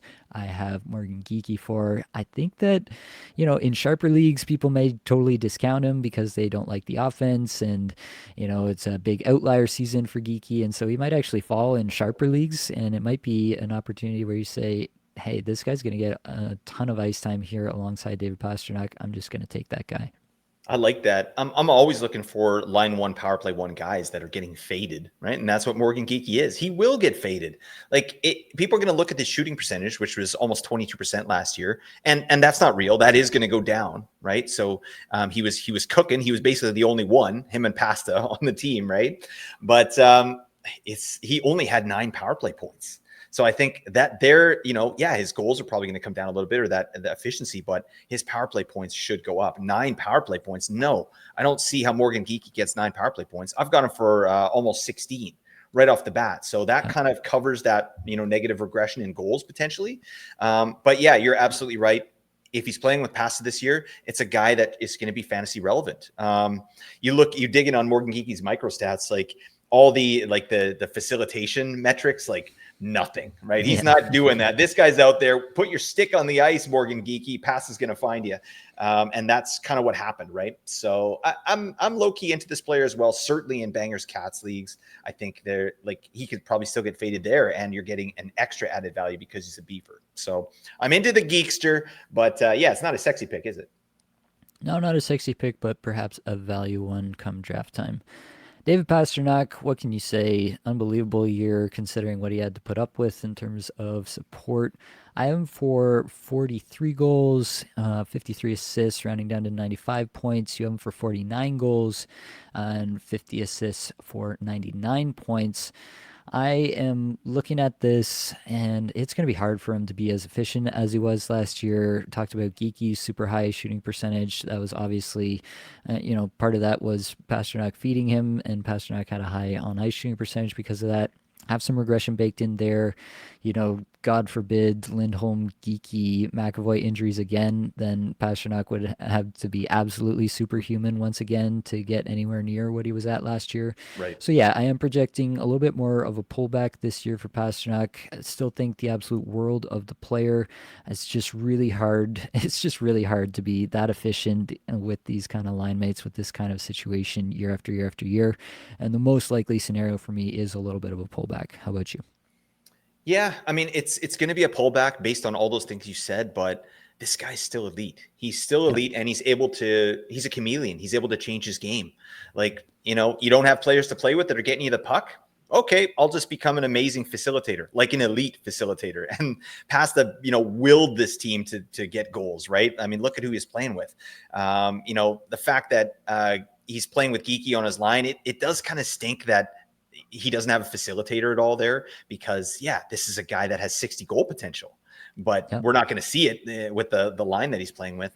But I will say again, I think Lindholm is in for a bounce back, and he played so unbelievably bad last year in every metric that matters, all the micro stats, like garbage. So I don't know what was happening with Elias Lindholm last year, but I don't think there's any chance he's as bad as he was last year. And previously, and you have to go back a couple years, but Lindholm has been a good facilitator. And I think that, now they have a full season playing together. I think they understand where the Bruins are in terms of rebuild, retool, all that stuff. I do think Lindholm can be sort of that equalizer to help keep Pasta, scoring some goals. And that's why I have him for 99 points. I definitely still believe in at least that line. And I think that he'll be able to get up there. But I wouldn't put it past him either. Like, I thought this last year with Pasta, and he still got 106 points. He got 110 the year before. It's crazy. So he's that good. And I'm not going to bet against Pasta. The interesting thing, though, where are you going to draft Pasta in your leagues? Because, I find that like 5 to 10 range, even, it gets a little dicey in there, doesn't it? Yeah, it's definitely going to be after Makar. It's going to be after Kaprizov, after Matthews, after Draisaitl. It's kind of the last of that elite tier. I feel really good about him hitting 95, but I don't feel good about him having the same kind of ceiling as a lot of those other players do. I think the question is more like Pasternak versus Jack Hughes for me than it is Pasternak versus Kaprizov, Matthews, Makar, any of those other guys. All right, we got to keep moving. Second line here looks pretty rough. Casey Middlestat, Pavel Zacha, Victor Arvidsson. When a cast-off from Edmonton goes straight to your second line, that's when you know Hey, you have watch an yourself elite here. forward group. Zacha has some good stats under the hood, actually. 18 goal, 29 assists, 47-point projection from me there. 20 goal, 24 assists, 44-point projection there from you. Casey Middlestat I have for 15 goals, 22 assists, 37 points. You have for 17 goals, 23 assists, 40 points. And then Victor Arvidsson I have for 22 goals, 19 assists, 41 points. And you have for 25, 25, and 50. So bigger difference on Arvidsson here. But let's get through Middlestat and Zacha first. I think we're both pretty much in agreement. Even if Middlestat hits this 40-point projection, even if he goes above it, like, his other peripherals are so low. I have him barely clearing 100 shots on the season. Yeah. He doesn't hit, he Ugly. doesn't block, he does nothing for fantasy purposes. So even if he's stuck on power play 1 all year, like, this might be the guy who's on power play 1 all year in a best case scenario, and he's still just basically useless for fantasy because he doesn't do anything else. I'm really down on the player, as you might be able to tell. Pavel Zacha is a little bit more interesting to me because the underlying profile is actually pretty good in the microstat realm, and because of the connection with Pasternak. So I think if anyone supplants Lindholm and or Geeky from the top line, it will be Zacha. So yeah, there's at least a path that you can, squint hard at and visualize that Zacha gets a little bit better results this year than he did last year, and that would be it for me. But talk to me about either of those players if you have any interest for fantasy purposes. Middlestat, no, definitely not. But yeah, Zacha, like you said, I think he's next man up. If they don't like what's going on the top line there, Zacha has tenure. He's done it before. He's a good facilitator in his own right. And I think for Zacha to really hit, he needs power play 1. Right. Like, I've got Zacha for like 7 power play points or something. Yeah. 8 power play points. That's show ain't no good. Right. He's that's really what's holding him down. I think it could be like a 55-point player. It could be like, he's paced for 62 before. That's pretty nice. But I mean, that's the full deal, right? He was getting full power play 1 and playing with Pasta the whole year. And that's probably not going to happen this year. So yeah, I would say Zacha, I have like a fleeting interest there. Yeah. Similar to me there. I have Zacha for 2 minutes, 15 seconds power play time on ice. I have Arvidsson for the exact same, so I'm not really picking a favorite too much there. I have Zacha for 8 power play points and Arvidsson for 10. Basically, Arvidsson being more efficient on those minutes, which I think we would both agree on. I agree that I would rather get excited about Arvidsson, but the problem is I don't see any scenario in which he gets even strength exposure to Pasternak. You see, I know that Stern wants to play, probably this more shot volume, go get it type of game that theoretically Arvidsson fits pretty well with. My problem is that I think his best case line mates are like Lindholm and Zacha or something like that for most of the year, and that's just going to be pretty brutal to deal with. It's not going to elevate Arvidsson. He's going to have to do it all himself, and he's historically been a very low efficiency player. The on-ice shooting percentage at even strength is consistently some of the worst that you see in guys who have scored 20 plus goals in a year. So That's my downside with Arvidsson is that I just don't think even if he gets a lot of minutes, a lot of just raw minutes, that I don't think he's efficient enough for it to really matter that much for fantasy. But I think you got a little bit of a different take, Blake. Well, again, it's not crazy, right? This reminds me of our PLD talk. We're like, oh, I'm high on Arvidsson. Like, no, I'm not high on Arvidsson. I've got him for 50 points, right?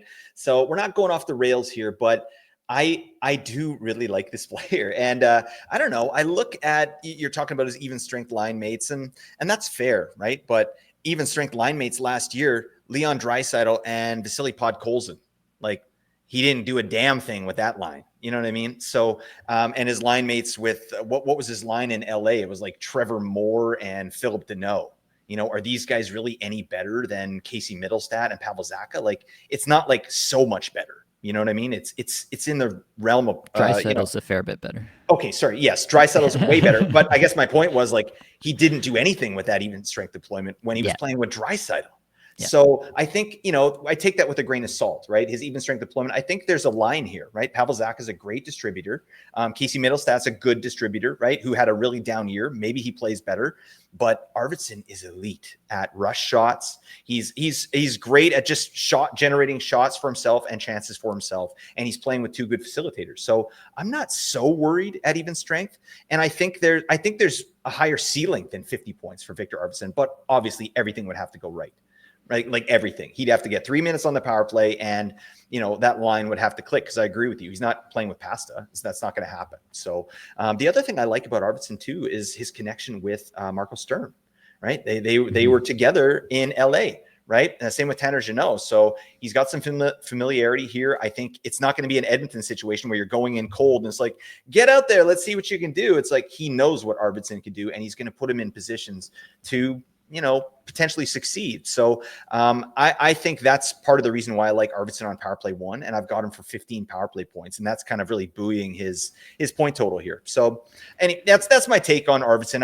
I like the player. I know he is inefficient. I think there's a little bit of runway for that efficiency to improve, certainly from last year where his shots were way down too, because he's playing with a guy like Draisaitl, right? I think now they're going to want, based on what Marco Sturm said, they're going to want this guy shooting the puck, and he's elite at that. Yeah, 225 shots I have him for, so definitely in line with you there. The only guy worth mentioning at all off the third line is Tanner Jeannot, and that's only as a Bangers League streamer. I have him for 9 goals, 6.5 assists, 15.4 points. You have him for 10 goals, 8 assists, 18 points, but 285 hits is what I've got him for, 99 PIMs for whatever that's worth. Lovely. He will definitely do some of that for you if you need it. Moving on to the defense, Hampus Lindholm first up. I have for 8 goals, 22 assists, rounding down to 29 points. You have for, 9 goals, 19 assists, and 28 points. I have to do this math as I read it, and it's just tearing me up as we get later and later into this. Come on, you like math, you do. And it's true. I can't deny it. Hampus Lindholm, I don't see anything here unless he really does totally supplant McAvoy on the top power play. Then you can call me interested, but not a big time hitter. Barely a blocker of note, just over 100 blocks for me. 165 shots, which is decent. Probably actually more shot generation than McAvoy, but I don't think there's really anything here with Lindholm, just a desperation stream in a deep league. Let's talk about McAvoy, though, because this is a pretty big difference between us here. I have McAvoy up at 10 goals, 32 assists for 42 points. You have him for 10 goals, but 43 assists for 53 points. So this is a pretty significant deviation here between us. Probably one of the bigger ones we'll actually have all year on the base projections. So let's talk it through a bit. Let's just start with the overall numbers. Let's start with the power play points. I have him for 11, and the total time on ice, I have him at 23 minutes, 45 seconds. Yeah, so I've got him 24 minutes even. And for power play points, I did adjust prior to this, so sorry to mess you up here, Nate, just with a bit of ice time on the power play. But I've got him for 18 in my new thing. I think I had him for 21 before. So I've got him down to 18 now, and I think that's reasonable, even just based on what you're saying there with Mason Lowrise. So that's sort of what I'm thinking here. Okay, so we'll take it down just a little bit there. I have him for, what is this, 42% IPP at even strength. I have him at 27.5 shots for per 60 and a 10.5% on ice shooting percentage. What'd you get for him there at even strength? Even strength, I got him for 41% IPP. Okay. Yeah, 10.2 on a shooting percentage. What was the other one you mentioned? The shot generation, shots Yeah, for per yeah, 60. 30. I've got 30 there. So Okay, so that's a huge difference between us two there. So let's talk through that just a little bit. So for me, when I was going through it and trying to figure out what I thought of McAvoy this year, obviously last year feels a bit outlierish, but the problem is that the core of this team is nothing like what he's had in the past, and so I do see the efficiency being down even if Sturm is successful in getting them to generate more chances, I don't know by how much. So last year it was 27, just under 27 shots for per 60 at even strength while McAvoy was on the ice. And that was with, like, Brad Marchand had a really good year under the mhm. hood. He Yep. was actually generating a fair bit. He obviously played a lot of minutes with McAvoy on the ice, both of them together before he got traded there.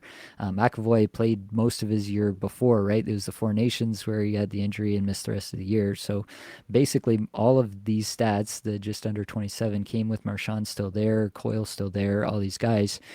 So I'm trying to regress him up a little bit, but I don't think I can get much beyond 27 and a half. Maybe I could get him to like 28 shots per 60, but that's only going to get him like an extra point, maybe two at even strength. Yeah, if I put him in up to 28, that gets him point 0.6 extra points on the Do projection.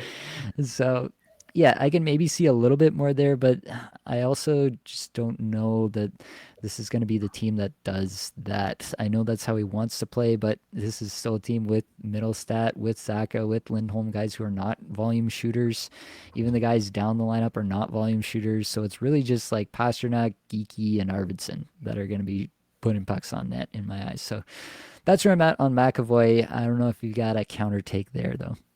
It's not a huge one. I just see this like first off, I do believe in what Marcus Sturm's saying. I think they will generate a few more shots. They'll find a way to get a few more shots. I also think that McAvoy is going to be relied on a hell of a lot more, even though we have these, this guy like Mason Lowry in the wings here. I think it's still McAvoy's team. This is a guy that is elite at a lot of things, and he just had a really down year. You look at that Bruins team before Marchand was traded. It was a bunch of old dogs, right? These guys, they kind of lost their identity there, and certainly when the head coach moved on and they were left with Joe Sacco, like the wheels just fell off. And I think there's a lot of variance there, and I'm kind of baking in a little bit of that because to me, McAvoy, like this is a guy that's paced for 60 points before. He got 64-point pace. He had a 52-point pace the year before, and then last year 38-point pace. I just see McAvoy as the guy they're going to lean on heavily. I see him as motivated mentally as well because of the whole ordeal he went through with his shoulder injury, and it was kind of scary and it wasn't managed very well. Like after the Four Nations, like I think this is a guy that's just going to be happy to be here. And yeah, I think also the power play, like that's where, like, I mean, what did you get him for power play points? Because I altered to 18, but I mean, he got I have him 4 for last 11. year. Yeah, so I mean, that's huge. That's 7 points right off the bat. I think this is still going to be a decent even strength player, but better numbers on the power play after his 4-point performance last season. So I trust the player and what he's bringing to the table, and I don't think the Bruins are going to be as bad as maybe people think they are. I think there's still like the bones of a team here that can get stuff done. And when you have a guy like Pasta out there, who knows? And Jeremy Swayman, right, who had a down year, and I think he's going to be a lot better, bounce back for them as well. I don't think they're really a playoff team, but I think they're going to be better than they were last year. And I think again, McAvoy's going to be the guy leading the charge. Next up, Nikita Zadorov. I have for 4 goals, 15 assists, 19 points. You have for 4 goals, 17 assists, rounded down to 20 points there. Zadorov just here for the bangs. 223 hits is what I've got him for. 101 blocks, just under 100 shots, so he doesn't do much of that, but definitely a guy you can stream. Also over 100 PIMs I have him for there, so definitely a guy you can stream in your Bangers Cats League. Mason Lowry is the last guy of real interest here. 6 goals, 24 assists, 30 points for me. 7 goals, 26 assists, 33 points for you. And Yeah, this is a player who at least has some potential if he got power play one, I think is where I'd classify him. He's not a big time hitter, only 48 hits I haven't projected for, not a big time shooter, just over 100. 122 blocks is what I've got him for, which could be nice. That's in 19 and a half minutes time on ice. So if any of that comes up, then I could see a scenario in which Lorai actually does have some fantasy relevance, at least as a streamer, maybe a little bit more if he gets power play one. Yeah, I don't have much more to add there. Definitely a stash player. Like if McAvoy goes down, I think there's a real potential here. This guy performed. He's probably a better power play performer on that power play there than McAvoy is. I think that's what he showed last season. All right. Top three targets, Blake, take it away. Okay. Well, it's Charlie McAvoy, buddy. What are you doing? I think Charlie McAvoy is going to be one of those defensemen that is available later on, right? Because of the discussion we're having here, right? There is, he had a really down season. He's coming off a pretty bad injury. So I think there's going to be some value there for Charlie McAvoy. And I do think that he still has a ceiling of like 55 to 60 points. I'm not saying he will, right? But he has that ceiling. He has that in him. Obviously, the team doesn't look like that's going to be the case, but I do like McAvoy there. Morgan Geekie would be my second choice for the reasons we mentioned there. And then Victor. See you at the party, Victor. Victor Arvidsson. Get to biz. This guy's a late round flyer. I think that makes absolute sense that I'll be looking at for sure because I think he's going to have a good year. All right, my top three targets are Elias Lindholm at the top. I think if any player really surprises us on Boston this year, it will be Elias Lindholm, and for that reason, I will have him first on this list. Morgan Geekie, for the reasons we mentioned, I think he might actually get faded in sharper circles, and we probably shouldn't fade him quite that much. I went back and looked. Average time on ice 16:55 last year, and I'm for 18 and a half this year. So huge bump up. Me too. Just in projected role will get him to the 60-point mark. I feel relatively confident about that. And then Pavel Zacha is the third guy. Victor Arvidsson, totally fine. Really just power play one dependent there for me. All right, as we made it to roughly the halfway point here, want to take a moment to say join the Discord community. Click the link in the description and sign up there. We're doing mock drafts every Wednesday. The guys are doing mock draft live streams, so get in there, go to the Get Rolls channel, sign up for the mock drafters role, and you can get a notification every time that they're ready to send out a new mock draft. You can get in there and draft with the guys. It's going to be a fun one. And you can also get in on the best balls. We're doing $5 best ball drafts on Fantrax. All the money goes back to people. We're not taking any money out of that, but we are asking for $5 from everybody just to make everybody have a little bit of a stake in the game. And last year we did 50 plus of these best balls. I can't believe we're doing them already. This is insane. We're already up to 6, I think, so far. Tell me another spot where you can be playing in money leagues for fantasy hockey already. That's what we're doing in the Apples and Ginos Discord. While you're here, sign up for Patreon if you want to get the show notes for shows like this. Has a little bit of extra info in there. Also gets you early access to my projections as I make them. I'm all the way up to Nashville already and more on the way. So definitely check that out. Sign up for the free newsletter. That link also in the description. Blake is heading up this project for us this year. We're going to be putting out a newsletter which is going to have a whole bunch of extra info for you that you may not get anywhere else, which is exciting. But it's going to be absolutely free. So there's no reason not to get your biscuits in there. And while you're here, like, rate, review, subscribe, comment if this info is helping you form some opinions, get yourself oriented for the fantasy season this year. That is the best way to say thanks to us. All right, Blake, are you ready to dive in? I think so. Let's go. Let's go. It's Buffalo. JJ Peterka is out. Dylan Cousins is out. Peterka obviously here in the offseason traded to Utah. Cousins in season at the trade deadline, more or less, gets moved to Ottawa. In comes Michael Kesselring. In comes Josh Stone. In comes Alex Lyon as the potential backup to Ukko-Pekka Luukkonen. This is going to be an interesting change to the lineup. Obviously, it hurts to see Peterka go from a fantasy perspective. He was a top-end scorer. Cousins really struggled the last couple of years, really, after having a really big season the year before that. So I guess we got to talk about Lindy Ruff. He returns as the head coach here. I have in my notes, Lindy Ruff is back for more meh. And, like, Buffalo did score goals last year, so we got to hand that to Lindy Ruff. He was able to get some goals out of this group. Uh, the real question for Buffalo is, can he get this team to actually play defense and do it effectively? I have no confidence in Lindy Ruff to do that.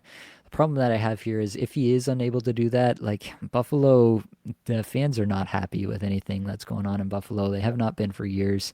It is a hotbed. I don't know if Lindy Ruff gets fired first before Kevin Adams would get moved on from. In my mind, they hire Jarmo Kekalainen as a, what is it, like a senior advisor. To me, that title just says GM in waiting for Yep. when Kevin Adams Backup plan. inevitably screws something up this year and they can, tie off this era of the Sabres around Kevin Adams' neck and hand over to Kekalainen. So I don't know what's going to happen this year, but as it is, Lindy Ruff is not a bad coach for fantasy purposes. The question is whether he can really get this group to take the next step and at least provide stability for fantasy purposes, or whether he might get himself fired at some point in the season. You got a read on that, Blake? It's hard to say, but it's not inspiring. That's for sure. I think it's going to be a pretty short leash for Lindy Ruff here, because Buffalo scored goals, but it was all on massive efficiency. It was insane. They actually had the third best goals for at 5-on-5, third best in the league, but their expected goals was something crazy like 22nd. So they were just finishing at a crazy rate. So I don't know, Lindy, you got your work cut out for you, bud. Definitely. The power play is one spot where I really want Lindy Ruff to just end the experiment. Please. We've we've got this sorted out for you, Lindy. Just listen to the podcast. I know you're a longtime listener, so That's just true. take it from us. Tage Thompson and Josh Norris on the half walls. You can do whatever you want, honestly, between Jason Zucker and Alex Tuck, net front and bumper. Both guys could play both spots, and I think they'd both be very good at both. I think Alex Tuck is probably a little bit better net front, but either way, I'm not going to quibble. I'll let you have that one, Lindy. You can do what you want. And then Rasmus Dahlin, obviously, up top, one of the best defensemen in the game. This is guaranteed would be a much better power play than anything they've iced in the last number of years. Josh Norris was really effective for Ottawa on the power play specifically, and he's a left-handed shot. He can go opposite Thompson. You can have Darlene just pass it back and forth between these guys, and they can just bomb away, and Zucker and Tuck can clean everything up down low. Like, to me, this totally makes sense, and I think it would actually work. Like, I think the players are good enough to make it work, but you gotta stop with this Alex Tuck on power play 2. You got to put Josh Norris there, and you got to have Josh Norris be healthy as well, which he's been unable to sustain for any length of time recently. But are you with me, Blake? Is this the optimal power play for the Buffalo Sabres? There's no question. I mean, please, Tuck needs to be on power play 1. He's not a great power play performer, but he's a great player and he does things out there. Also, Lindy Ruff at times last year, for most of the time actually, had Tage in the bumper spot. Like, what are you doing?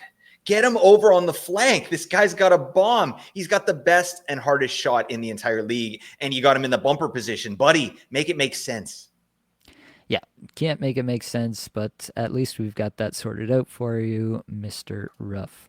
Let's get into the projections. At the top, I've basically put this in order of the way that the lines kind of were last year and the way I see it kind of shaking out based on the roster as currently constructed. So I do think that Tage Thompson probably goes back to right wing with Yuri Kulik and Zach Benson, who are his most common line mates towards the end of last year.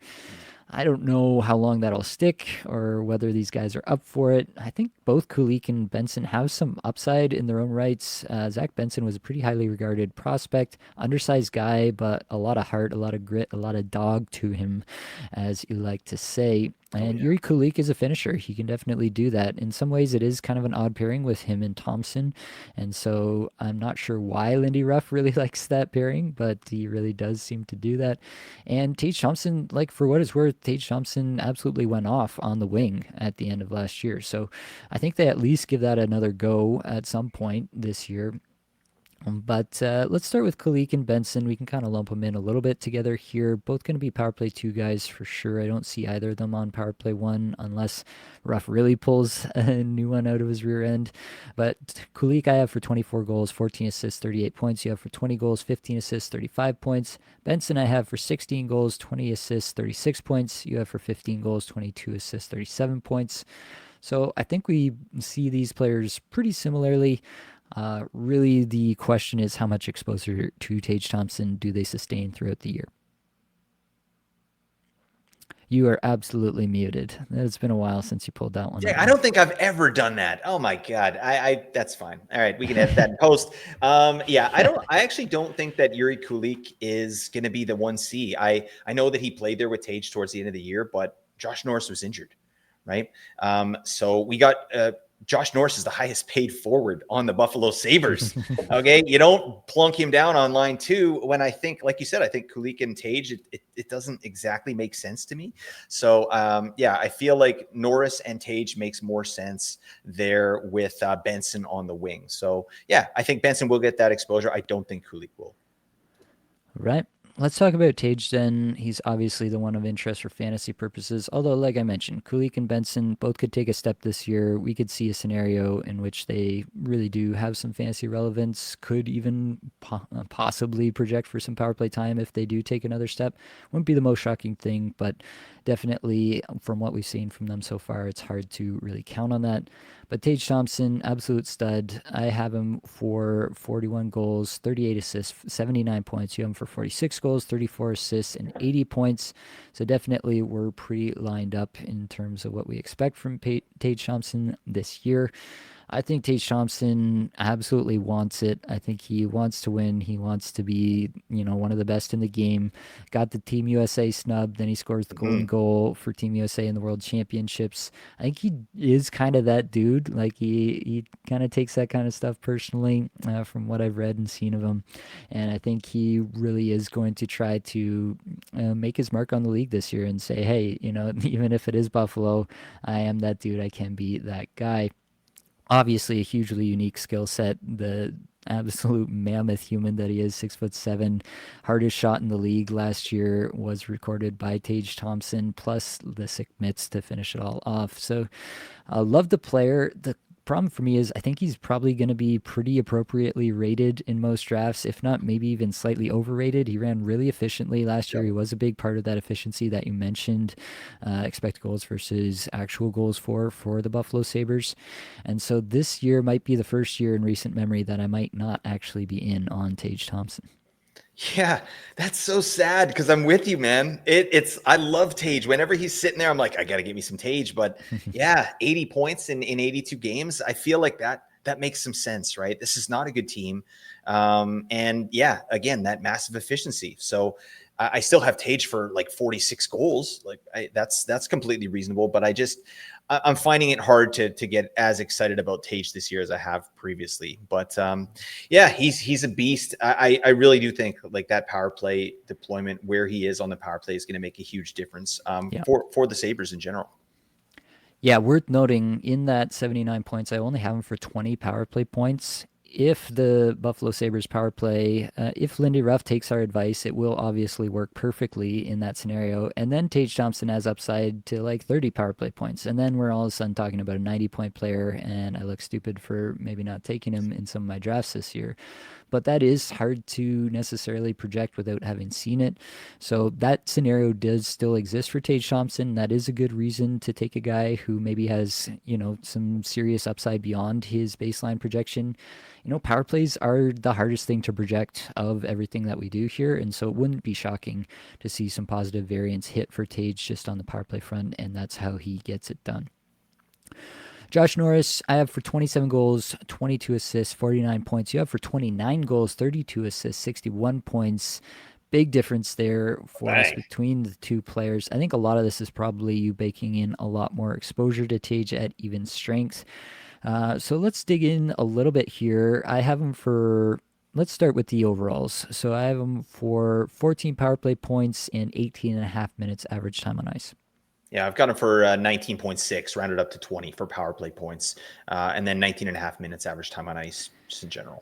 Yep. So you got a little bit more there in both counts. That makes some sense. I can see it. I'm just not like 100% convinced that Lindy Ruff will put Josh Norris on the top power play, even if it makes the most sense to us sitting here in our basements in July. At even strength, I have him for 14 minutes time on ice. I have him for 61% IPP. I have him for 29 shots for per 60 with a 9.5% on ice shooting percentage. Yep, I'm hotter on all of those. Yeah, I got him for even strength 1445 even strength time on ice. I got him 63% IPP, 10.4 on ice shooting percentage. So that's more. And then 31 shots, 4 per 60 as well. So projecting more shots than you, clearly. Yeah. And really, that is just Tage Thompson exposure, because that's that's what Tage Thompson can do to your projection for sure. So yeah, that is a significant difference. Like, even if I had him projected alongside Tage, I don't think it'd be quite that much for me. But that's obviously a big part of it. And then you obviously have a lot more on the power play. I have Norris projected for 2.5 minutes on the power play. What do you have? I gave him the 3. Yeah. The 3 even. Yep, so that'll do it for sure. It's time on ice, and then power play efficiency, and then also some even strength efficiency, both in terms of the shooting percentage and the shot generation. So that's it on Josh Norris. I will say, like, just because I'm lower than Blake, I am very interested in the player as a dart throw, because I do see the upside of this projection that Blake has here. It wouldn't shock me in the slightest if he hit these numbers given a full season. But yeah, just as a baseline projection, I just after what we witnessed with Alex Tuch being demoted down the lineup, Alex Tuch was largely able to work through it. I don't know that Josh Norris is necessarily that caliber of player. But if you told me today that Josh Norris was getting the kind of deployment that Blake is having in his projections, we wouldn't be nearly that far off. Jason Zucker, I have for 17 goals, 34 assists, 51 points. You have for 21 goals, 27 assists, 48 points. We see this pretty similarly. He was a fixture on the power play looked good all year, and was arguably their most efficient player on the power play last year. Probably that's due to Tage, playing some weird spots, as you mentioned. But yeah, Jason Zucker kind of rebirthing his career here in Buffalo. Rebirthing. That makes me think of the scene in Ace Ventura 2 where he goes out of that rhino's butt. You know what I'm talking about? You ever seen Ace Ventura 2, Nate? I have not. God. Hit me up in the comments if you've seen Ace Ventura 2, because please, I feel very alone right now, but that's fine. I just get to stare at Nate with his beautiful DP, and it makes me feel better. Definitely a rebirth for Jason Zucker. I don't see how it happens again. I mean, how does he get 53 points again? That's crazy. That's what he got last year in 73 games, 60-point pace. I mean, obviously he's getting more of a role on this team, and that's great. But I think when Jason Zucker is getting a big role on your team, and Alex Tuch is getting bumped down to power play 2, something ain't right. All right, Mr. Ruff. So please, can you help us out? Or we got to get Mr. Granato back in here to get the ship righted, right? No, we're not doing that. But anyways, this guy's a beefer extraordinaire, and I think he's a mainstay on that power play. 21 power play points last year, including 11 power play goals. So maybe some of those came at the expense of Tage, right? Like, yep. Jason Zucker got more power play points than Tage did last year. Put that in your pipe and smoke it, folks. Does that make sense? I don't know. Yeah. Also worth noting, I have Zucker for 83 hits, so about a hit per game, so he lends some value there. I have Norris, actually, I should have mentioned before, Norris for 111, so that's definitely a good spot for him, and 66 blocks, which is nice. So let's continue on to Alex Tuch. 32 goals, 35 assists, 67 points for me, 30 goals, 32 assists, 62 points for you. I am projecting Tuch to get at least closer to full power play time. 2 minutes 45 seconds is what I've got him for. He did get there at the end of the year. He was on the top power play at the end of the year. I am hoping that Lindy Ruff learned the lesson there, and that's where Tuch will spend most of the year. The thing is, Tuch legitimately is not all that efficient at power play. So even if he is there, probably he's not hitting 20 power play points or anything that's going to have a meaningful effect on his projection. That being said, over 200 shots, close to a hit per game, over 100 blocks is what I've got him for. Had the most blocks of any forward last year. Really actually a difference maker in that regard for your Bangers Cats or any league that has a good blocks weighting. Alex Tuch will absolutely do that. Regardless of the power play deployment, he was Lindy Ruff favorite at even strength, given a lot of minutes, given a lot of responsibility, and he responded. Really, the problem with Tuch hitting a higher ceiling than this, and why I don't really feel confident in, a real breakout to point per game Tuch again, is that I don't think that he's going to play with Tage. I think they have kind of a glut of centers now that they're going to use, and that probably forces Tage over to the wing more often than not throughout the season, even if Tage is used at center at some points. Then if Tage is at right wing, Tuck is at right wing, you can see, yeah, that's not going to work out for even strength deployment, which is where Tuck does most of his damage. So that's probably why I don't see much of a ceiling. That and the fact that even if the power play is hitting, Tuck is not, super efficient on the power play, not factoring into a ton of power play work throughout his career. So that's where I'm at on Tuck. Really, really valuable player, but probably not a guy who has a huge ceiling. Yeah, we're backing it down a bit. I remember a couple years ago we were talking about this guy and like the top right wingers, right? Like after his big year, it's not really that. In real life, this guy is very valuable, right? Like, can you imagine Buffalo without Alex Tuck? Like this guy is holding it together. He's one of those glue guys. I'm a big fan of the player, but yeah, I just don't see how he gets it. Like I've got him for 62. Like he's just not efficient, right? And like you said, I think Norris is going to be on top line. So who's Tuck left with? He's up with Ryan McLeod or Yuri Kulik, right? Which is less, right? It's not as good. So I think the even strength goes down a bit. Plus, we talked about Buffalo being insanely efficient at even strength. I just think overall as a team, that's gonna fall off a little bit, Tuck included. And I've kind of baked that in. But yeah, I mean, and it's a great player, very valuable. Where are you drafting him, Nate? Yeah, I still think you can draft him in the mid rounds, sixth, seventh, eighth rounds. I'm totally fine with that because he does so much peripherally that even if the efficiency drops off a little bit, even if he doesn't get top power play, we saw it last year. He can still do it without any of that. And I do feel really confident that he's going to get a lot of minutes, just maybe not, power play minutes or line one minutes with Tage. Let's move on to the projected third line here. Ryan McLeod, Josh Stone, Jack Quinn. Josh Stone and Jack Quinn are both guys that I think have potential, but it really is just potential at this point. Josh Stone has some pretty interesting underlying stuff going on there where, in terms of the on ice stuff, he looks like he could take a step given the chance. And so there is a scenario in which Josh Stone really ingratiates himself this year and he gets on the Tage line and he actually starts to do some stuff for fantasy. I'm definitely not ruling that out. Also, a guy who will provide you with about a hit per game, so I don't hate that either. I have him projected for 18 goals, 18 assists, 36 points. Blake, you've got him for 13, 20, and 34 with the roundup.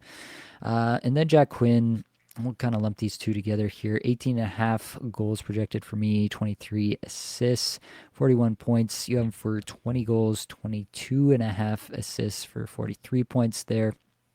So talk to me about a preference between the two here, if you like either one to potentially take a step in this season. For me, like there's a little bit too much variance there. I still think it's a young player trying to find his legs in the league.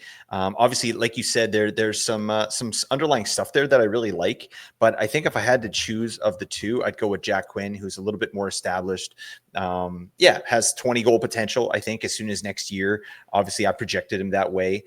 Just a guy they like over here, but he's behind a bunch of guys in the pecking order, which is weird to say when you're talking about Buffalo. Right. But like, remember 2 or 3 years ago, we're like, wow, Buffalo's really stocked the cupboards. This is sick.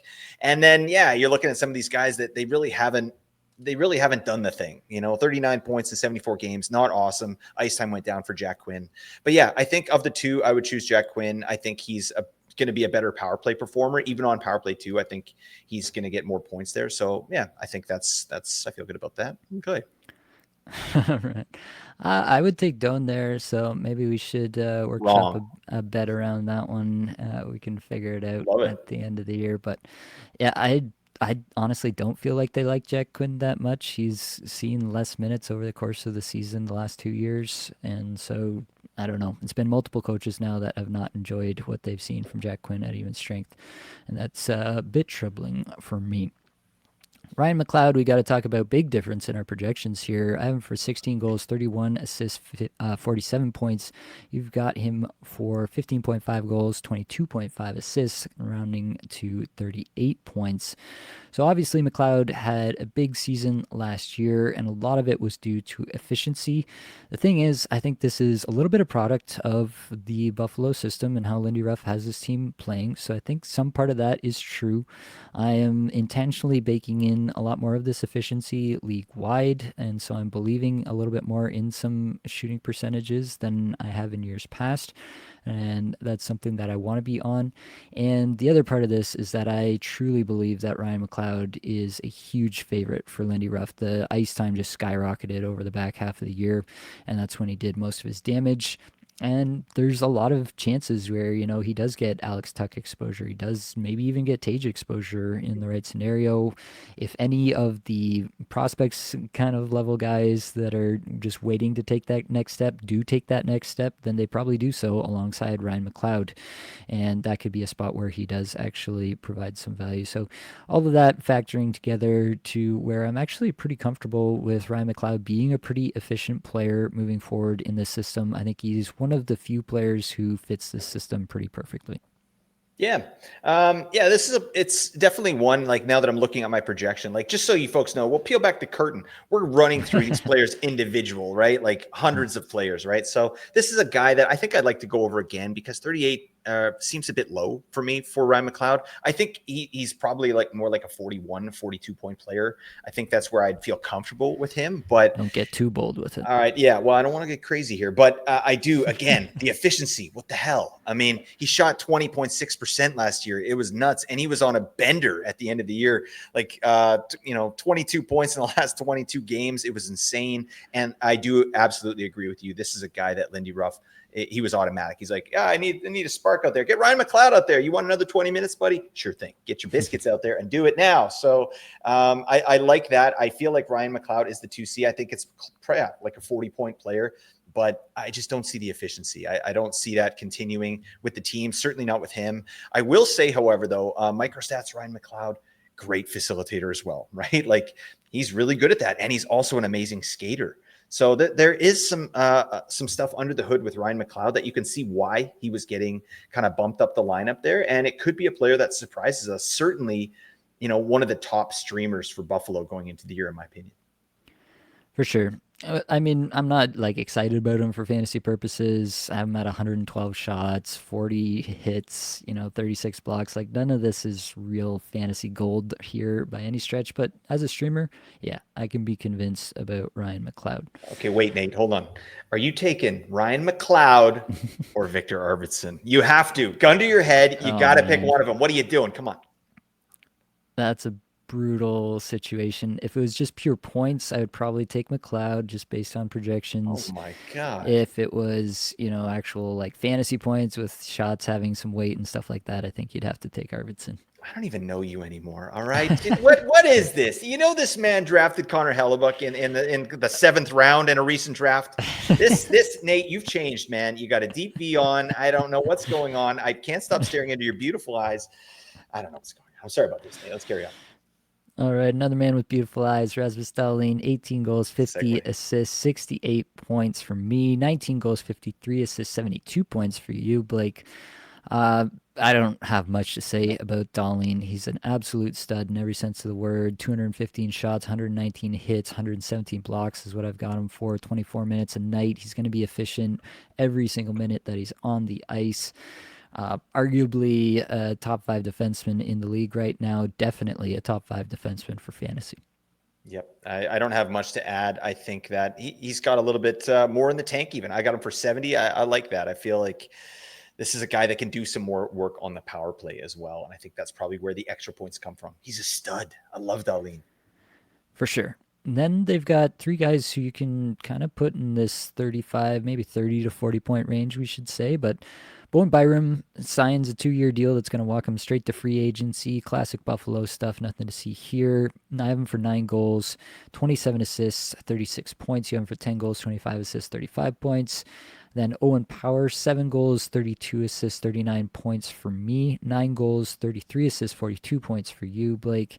And then the newly acquired Michael Kessering, who did run a top power play unit while Mikhail Sergachev and Sean Durzi were out in Utah for a little bit last year. I have him for 8.5 goals, 26 assists, rounding up to 35 points. You have him for 8 goals, 22.5 assists, rounding up to 31 points there. I don't really have a lot of love for any of these guys in particular. Like, Byram doesn't shoot. He's hits about once per game. 120 blocks is pretty solid, I guess. Power actually did take a little bit of a step under the hood last year, started shooting more, doing some more interesting things for fantasy. 133 shots is what I've got him for, but 27 hits, he just refuses to hit people. 110 blocks is fine, but it's nothing exceptional.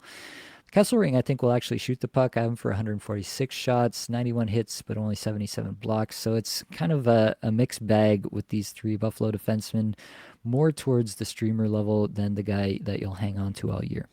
How are you ranking them? Who are you taking first? I would take Power first. I like the fact that he actually took a step last year where we've really seen nothing but regression from Byram despite increased ice time over the years. I think I would take Power first at this point, although I think Byram's pure talent, like offensively, it should be higher. I just have no confidence in it actually maturing that way. Whereas Power, we've seen a concrete step under Lindy Ruff, and so I have some more hope at least that he could take another step in year 2 under Ruff. And then Kesselring, I think it would be multiple injuries before he's getting more power play time or stuff that could really make him relevant for our purposes. How about you? Yeah, no, I'd say the same. I like Owen Power. I think it's not a guy I'm going to be drafting, but I feel like that's a guy that maybe you can pick up like a third of the way into the season and maybe hold. Like he might be able to provide you enough value just to kind of hang on. But yeah, peripherally terrible. I do like Byram, but he needs to go to another team. Yeah, would be interesting to see him on another team, full power play, see what he could do there. I just think that maybe he's a little bit of a flawed player in what we really like for fantasy. All right, top 3 targets, Blake. Take it away. Well, we got to go with Rasmus Dahlin. I mean, what are we doing here? We got to pick him up. That's an easy one. Alex Tuck, I've got as my number 2. Again, I just call him Old Faithful. I think the floor is extremely solid. The ceiling, not as high, but you know what you're getting with that player. And again, those peripherals, that's what keeps that floor just rock solid there. And then I got Josh Norris as my 3rd pick. It's the only reason I have him at 3 as opposed to 2 is because we're still not quite sure where he's going to be deployed. I'm projecting he's going to be deployed with Tage, but there's a chance he doesn't, right? There's a chance he's the 2C, and that's the reason that Tuck is ahead of him. For myself, same players, slightly different order. I do have Dahlin at the top, early second to mid second. I'm gobbling up some Dahlin there. Absolutely love the defenseman in that range this year. Josh Norris, my number 2, just about upside, really, because I think he's going to go pretty unnoticed in a lot of drafts. You'll be able to snag him up with close to your last pick of the draft, and you might just have a 30-goal, 60-point player on your hands in a best-case scenario. And then Alex Tuck, I'm just going to be old reliable here. I still love Tage. I wanted to put him here, but I am just a little bit concerned that he's going to get steamed up more than I'm going to be able to stomach. So that's why I ended up going with Tuck here. Last team, Blake. We got to power through. Oh, we will. Calgary Flames. And this is a spot where you have Andrei Kuzmenko leaving town. You have Dan Vladar leaving town. Not exactly key names. We call this key departures, but not necessarily guys that are changing the outlook for fantasy. Definitely changing the outlook in terms of heads of hair on the squad with Andrei Kuzmenko for sure, but definitely not changing it too much for fantasy purposes. The key additions, they add Morgan Frost and Joel Farabee in a deal with the Flyers for really spare parts at the end of the day. And then Zane Parekh, I wanted to put in here because my anticipation is that the much heralded defenseman will join the team full time this year, and that'll be very interesting for fantasy purposes. All right, let's talk about the coach, Ryan Huska, returning as head coach. The big question for Huska this year is, can he extract more offense from this team while keeping the defense that made Calgary come close to a playoff spot? Almost said a fantasy playoff spot for no apparent reason. We are approaching the 2-hour mark, and that is what tends to happen in my brain. But yeah, Huska needs to wring more water from the stone that is the Calgary offense, and I'm not sure he can do it, but honestly, I think he should be commended as at least as a real life coach for what he was able to do with this group last year. They do not have star power on this squad, and I feel like he correctly identified the personnel that he had, and he absolutely played into everyone's strengths and really executed a game plan flawlessly that almost took them to a Stanley Cup playoff berth where they probably didn't deserve one just based on the raw talent on the roster. How do you feel about Huska? Yeah, I think all that holds water. This is a team that really played to their identity, kind of similar to the Florida Panthers, only the Florida Panthers are actually good, right? So this team just bought into what Huska was selling, and they were able to put together a really nice season, especially defensively. Like they were amazing. 6 overall at 5-on-5 goals against, and they were expected goals against of 12th in the league. So really nice defensive environment. And then Dustin Wolf played amazing. So I see that probably continuing. But yeah, it's really about the offense, isn't it? For fantasy, it for sure is about the offense, starting with the power play. We had lots of experimentation last year. They ended the year with basically Kadri, Huberto, Frost, Coronado, Uyghur as the top unit. You've got big questions still. Igor Sharangovich still has a bunch of years left on his contract, and theoretically, shooter should be a power play guy, Mm-hmm. but just an absolute terrible year. Like nothing went right for Sharangovich. I read some pretty bad quotes about how he was like just not engaged in the play at all. And that's a tough place to be when you're trying to reinsert yourself in your coach's trust. So theoretically, should Sharangovich employ some time on a power play? Yes, but I have no confidence in that after the year we just saw. And then Zane Parekh is the big story for me on the back end. Does he supplant Uyghur as soon as this year? And does he get in there and immediately actually raise the ceiling of this Calgary power play? What is your take on that situation, Blake? I just want to hear you talk more about the Calgary power play, buddy. It's just music to my ears. You got honey in your voice. Yeah, I love that. I don't really have much to add. I think, we'll talk about Zane Parekh in a little bit. That's kind of an exciting piece. But yeah, I read those same things about Sharangovich, and that's not a good look, my man. Yeah, I can't see him getting on power play one, and certainly not at the start of the year. I like what we have here. Frost to me is kind of the question mark, but again, they liked him up there before, so let's see. I feel like that's kind of how they'll start the year. Agreed. Let's get into the projections. Nazem Kadri off the top, wildly underrated player in my opinion. I have him for 33 goals, 38 assists, rounded down to 70 points. You have him for 31 goals, 37 assists, 68 points. The microstats on Kadri are otherworldly. What is he, 34 years old? I got to look this up to get this right. But Nazem Kadri, just insane what he's been able to do at his age in a non-offensive environment. Yeah, 34 years old, turning 35 in October, and not showing any signs of slowing down. Does what we want for fantasy. 273 shots is what I have him projected for, and found some chemistry with Jonathan Huberdeau this past year. It looked like that was the most chemistry that he had the previous year, Yep. and this year it kind of really came to fruition in my mind, and it's a good scenario for both guys. I think that Nazem Kadri should be able to pretty much just run it straight back in 2025-26. Yeah, I do too. I love, like, yeah, this guy's microstats are stupid. He's amazing. Like, we talk about zone entries. This guy's never met a zone that he didn't want to enter. Damn it, I screwed up that joke. Oh, damn. Well, again, we'll splice it together in post. But yeah, he's an amazing rush player. Line driver, no question. And he's playing with Huberdeau, and I think that is a legitimate line. Huberdeau, to me, still one of the best passers in the game. He has that in his bag as well. But there's been some funny business with the deployment there in Huberdeau with his time in Calgary. I think they're sorting it out, and I like Huberdeau for a little bit of a bounce back as well, or not a bounce back, but kind of a bit more production there.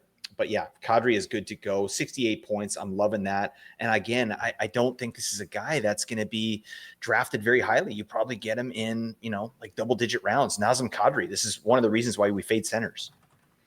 For sure. He absolutely fits the profile of the guy that you get late, and he scores just as many points as all the people were taking, 3, 4, 5 rounds before him.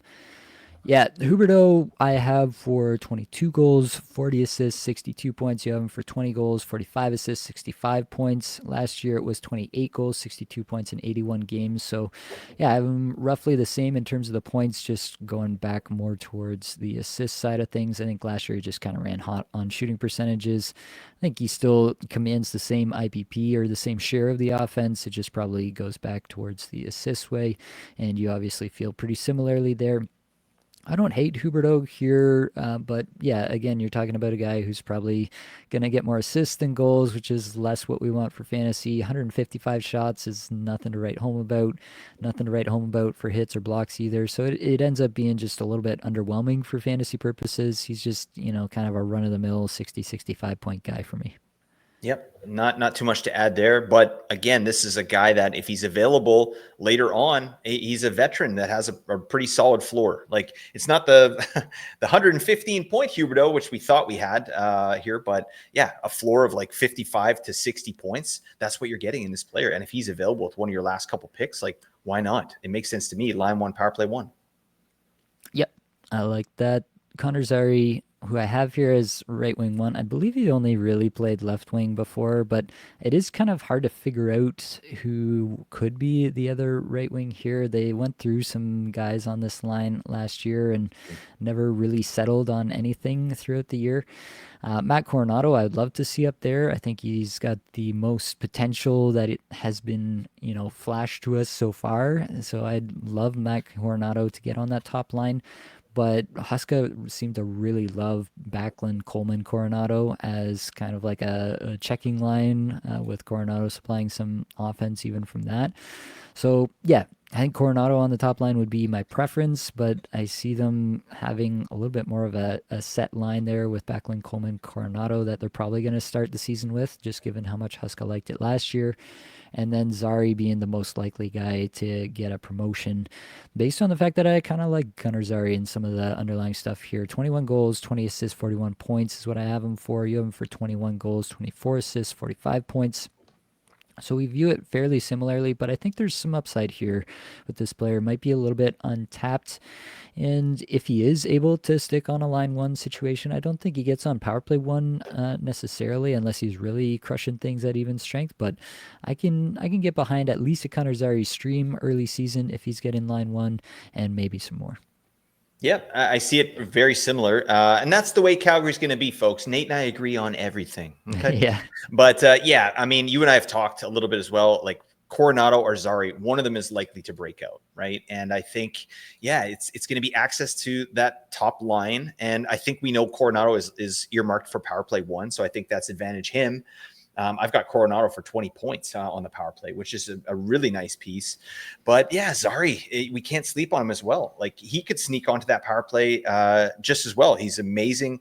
Zone entries that lead to chances. Connor Zary does that, right? He's really good, but he's still a young player and hasn't really established himself in that way. And then obviously had injuries last season as well. So, is he fully healthy? Is he going to have a full training camp? We need to see what we're getting here. Meanwhile, Coronado is good to go. So I'm definitely going Coronado over Zary to start. And I do believe that Coronado is going to get line one as well.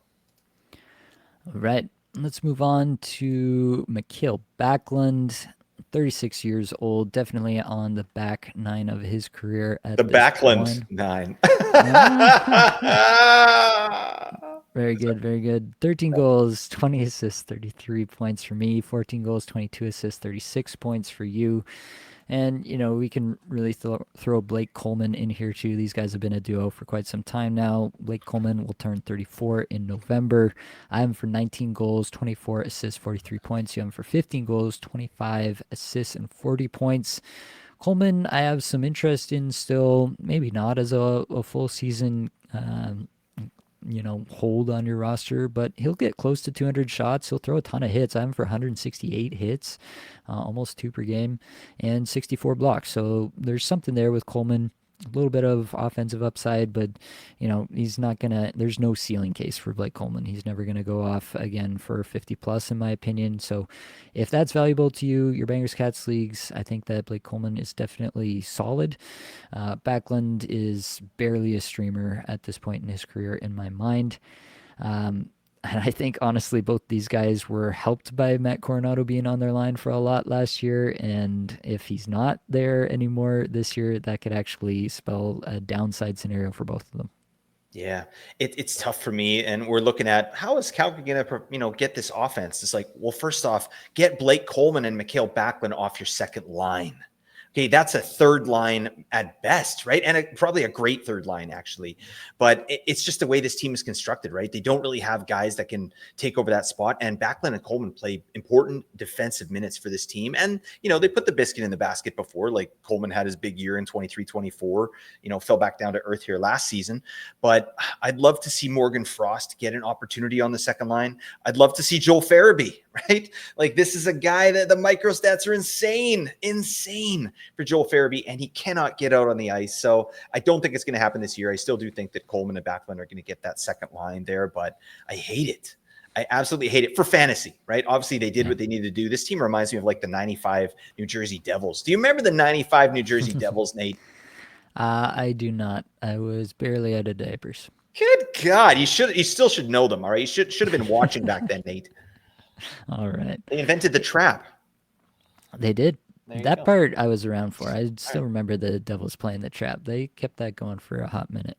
I totally agree, actually, on Farabee, who we can talk about next year, just because of that interesting note. You didn't project him yet, but I have him for 17 goals and 15 assists, rounded down to 31 points. But I really like Farabee. All of the microstats really look good on him. He is consistently an efficient player in his minutes. He generates chances. He does a lot of stuff very well. And I think that he actually is a pretty solid fit with the style that Coleman and Backlund want to play. He'll do that cycle game, that forecheck game, and he's actually pretty good at it. So I actually like that fit a lot. I don't know that Huska likes that fit a lot. Farabee, again, something about the player has been, kind of demoted down the lineup by two straight coaches already. Huska being the latest in a short amount of time. So, I'm not ruling out the possibility that things could go better for him next year with a full training camp to, reinvent himself and impress Huska. But yeah, tough to really project excitement for Farabee. Just want to note that I think this is a good player under the hood, and if he ever gets the opportunity, I will be in. You got anything to add on Farabee, or should we move on to Frost? No, let's move on. Let's talk about the Tinkly Winkly man, Morgan Frost. For sure. I have for 21 goals, 25 assists, 46 points. You have for 22 goals, 21 assists, 43 points. Some portion of this is I have him projected for 2.5 minutes on the power play. He was on the top power play for a good chunk of the time after he came over from Philadelphia. So I have him for 14.4 power play points, which is obviously contributing to his total for me here. And I think there's probably a little more to be given here. As you mentioned, like it's not a big even strength role that I'm projecting him for here, just 13.5 minutes at even strength. If he was getting more true second line minutes, I'd be much more interested in Frost potentially pushing past, 50, maybe even 55 points. If the power play was performing a lot better and he was on it, I can see scenarios for sure in which I'd be into Morgan Frost. As it stands, probably just a streamer level guy, even with power play 1 early in the season. Yeah, it's something we need to watch, right? Like, I think he is going to get that power play one time. I've got him for 15 power play points, but that's really buoying his production here, right? Because even strength, he's the third liner. It's terrible. Get him up there. Get him with Matt Coronado. Get him with Connor Zary.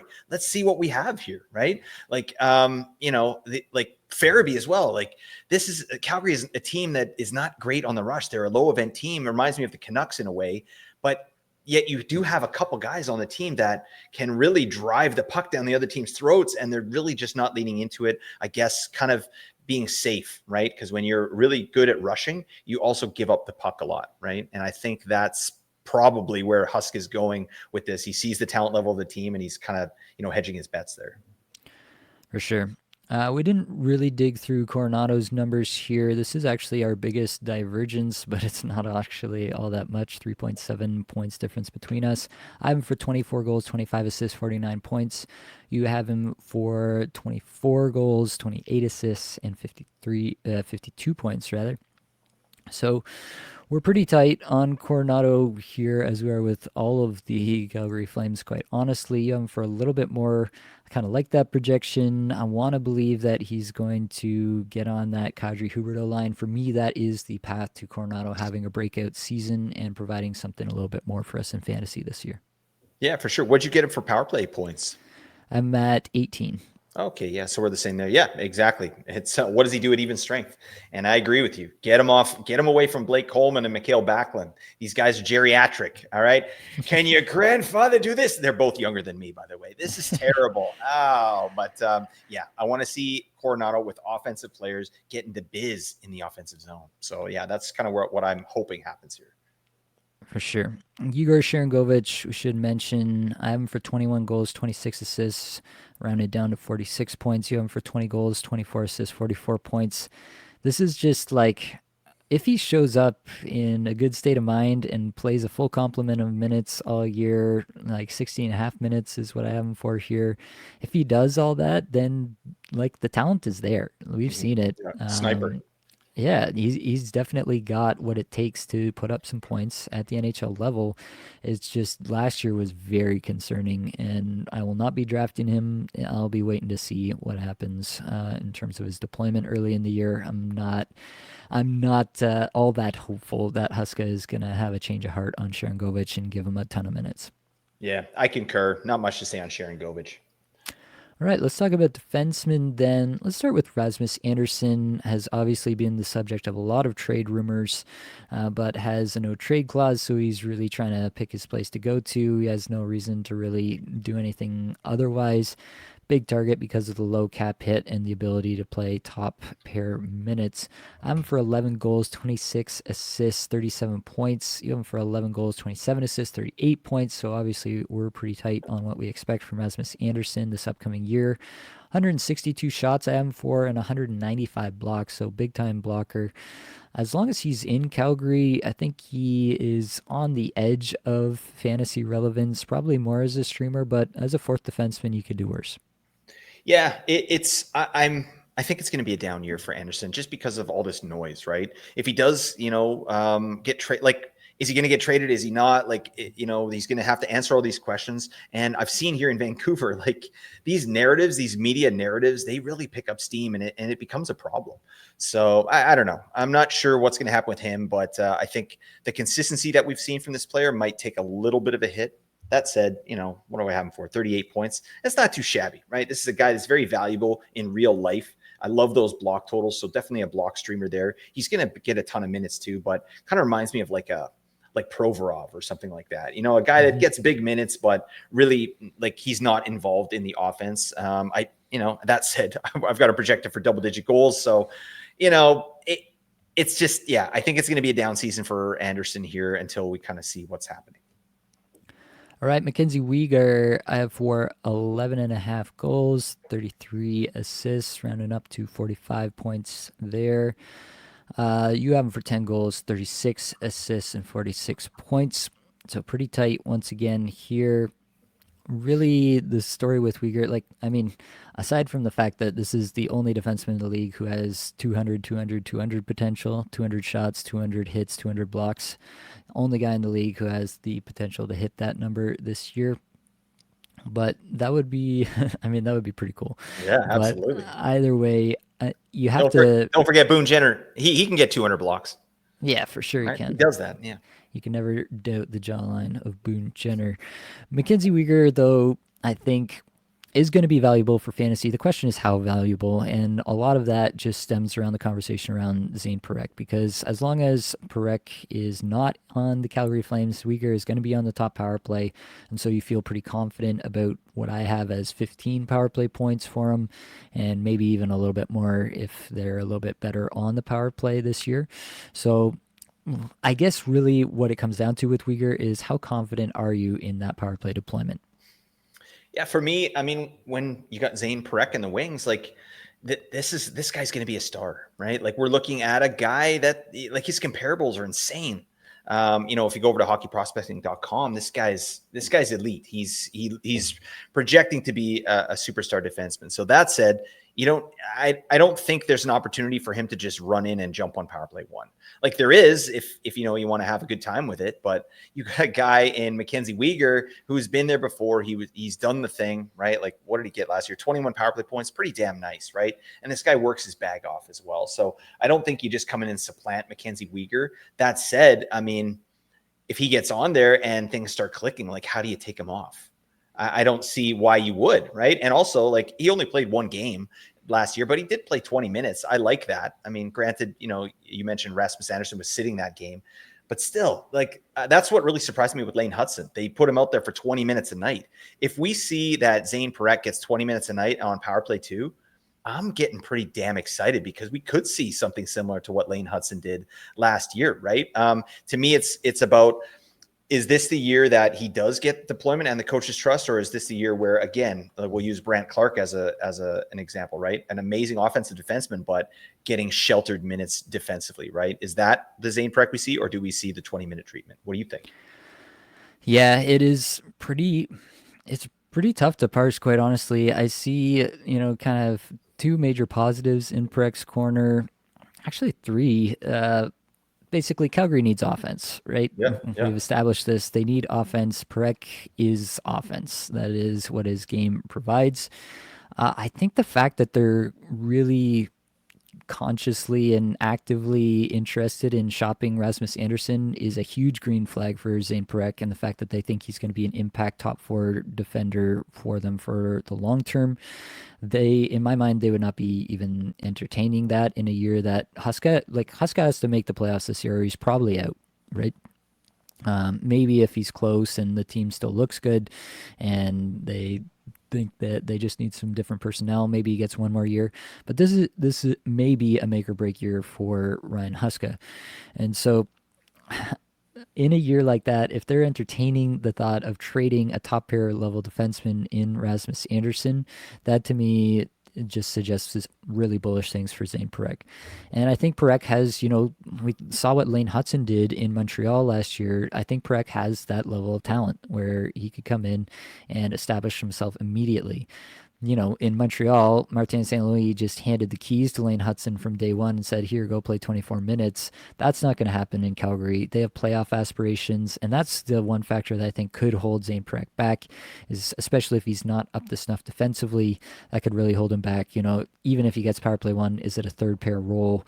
And, it's like a little bit of the Brant Clark situation that we ended up having for a good chunk of last year, where theoretically this should be good, right? He's on power play one, but you look at it and he's only getting 15 minutes a night, and so there's really not a lot of opportunity for fantasy purposes. So that's everything I'm thinking about Zane Perek, but I refuse to be out on a guy with this level of potential. I have him for 12 goals, 27 assists, 39 points. You have him for 10 goals, 28 assists, 38 points. That for me is at an 18.5-minute average time on ice projection, including 2.5 on the power play. There's obvious downside here if he can't hack it in, top four kind of minutes at even strength. If he doesn't get the top power play, there's big time downside risk there. But there's also huge upside on this player, in my opinion. We could have a Lane Hudson type season from Zane Perek, and that would not shock me. Yeah. You know what? I'm taking Zane Perek over some of these oldies that I talk about all the time with my last couple picks. I'm going Zane Perek because the offensive runway here is pretty long. And I'm excited, because exactly what you said. This team needs offense. You got a pretty elite offensive defenseman right off the bat. Like, what's the harm in putting him out there? Certainly for power play one. I mean, if he gets power play one, he could get 20 power play points right off the bat. That's well within the realm of possibilities. So yeah, it's a guy that, like you said, I think we have to be in on, certainly as an upside play late in your drafts. All right, Blake, top three targets. Hit me with it. All right. Hit me, baby, one more time. 2 hours and 19 minutes, Nate. Why do we do this? All right. Top three targets for me. I'm taking Nazem Kadri, number one, Matt Coronado, number two. And I've got Johnny Huberdeau here at number three, but I think I just talked myself into Zane Perek. So I'm going to go Zane Perek with number three. And I'm going to go with that until the wheels fall off. What do you got, my man? Yeah, I've got Zane Perek number one on here. You're going to see a lot of these targets for me are just going to be guys with big time upside. And I think that Zane Perek is like the personification of upside. And yeah, there's a lot of downside risk, but also you're not going to spend a premium pick to acquire Zane Perek. So absolutely in on the player. Nazem Kadri, number two, just absolutely love adding Nazem Kadri in like the 10th round after I stocked up on defense and wingers before that point. It feels terrific every single time. And then Matt Coronado as the guy most likely to break out given his involvement in Power Play 1 last year already and the possibility of him getting on the top line as well. All right. We've reached the end. As I mentioned before, join the Discord community, link in the description. Like, rate, review, subscribe, comment, whatever you can do really would help us out. But at the 2 hour and 21 minute mark, that is going to be all that we've got for this episode. So hopefully it brought you some value, helped you get a little bit better at fantasy hockey today. All the advanced sets you heard today came from Natural Stat Trick, terrific free resource. Also referenced a lot of stuff from Corey Schneider's All Three Zones. Many thanks to the band They're There for supplying the music for the podcast. Be sure to check out their Spotify as well. That's it, folks.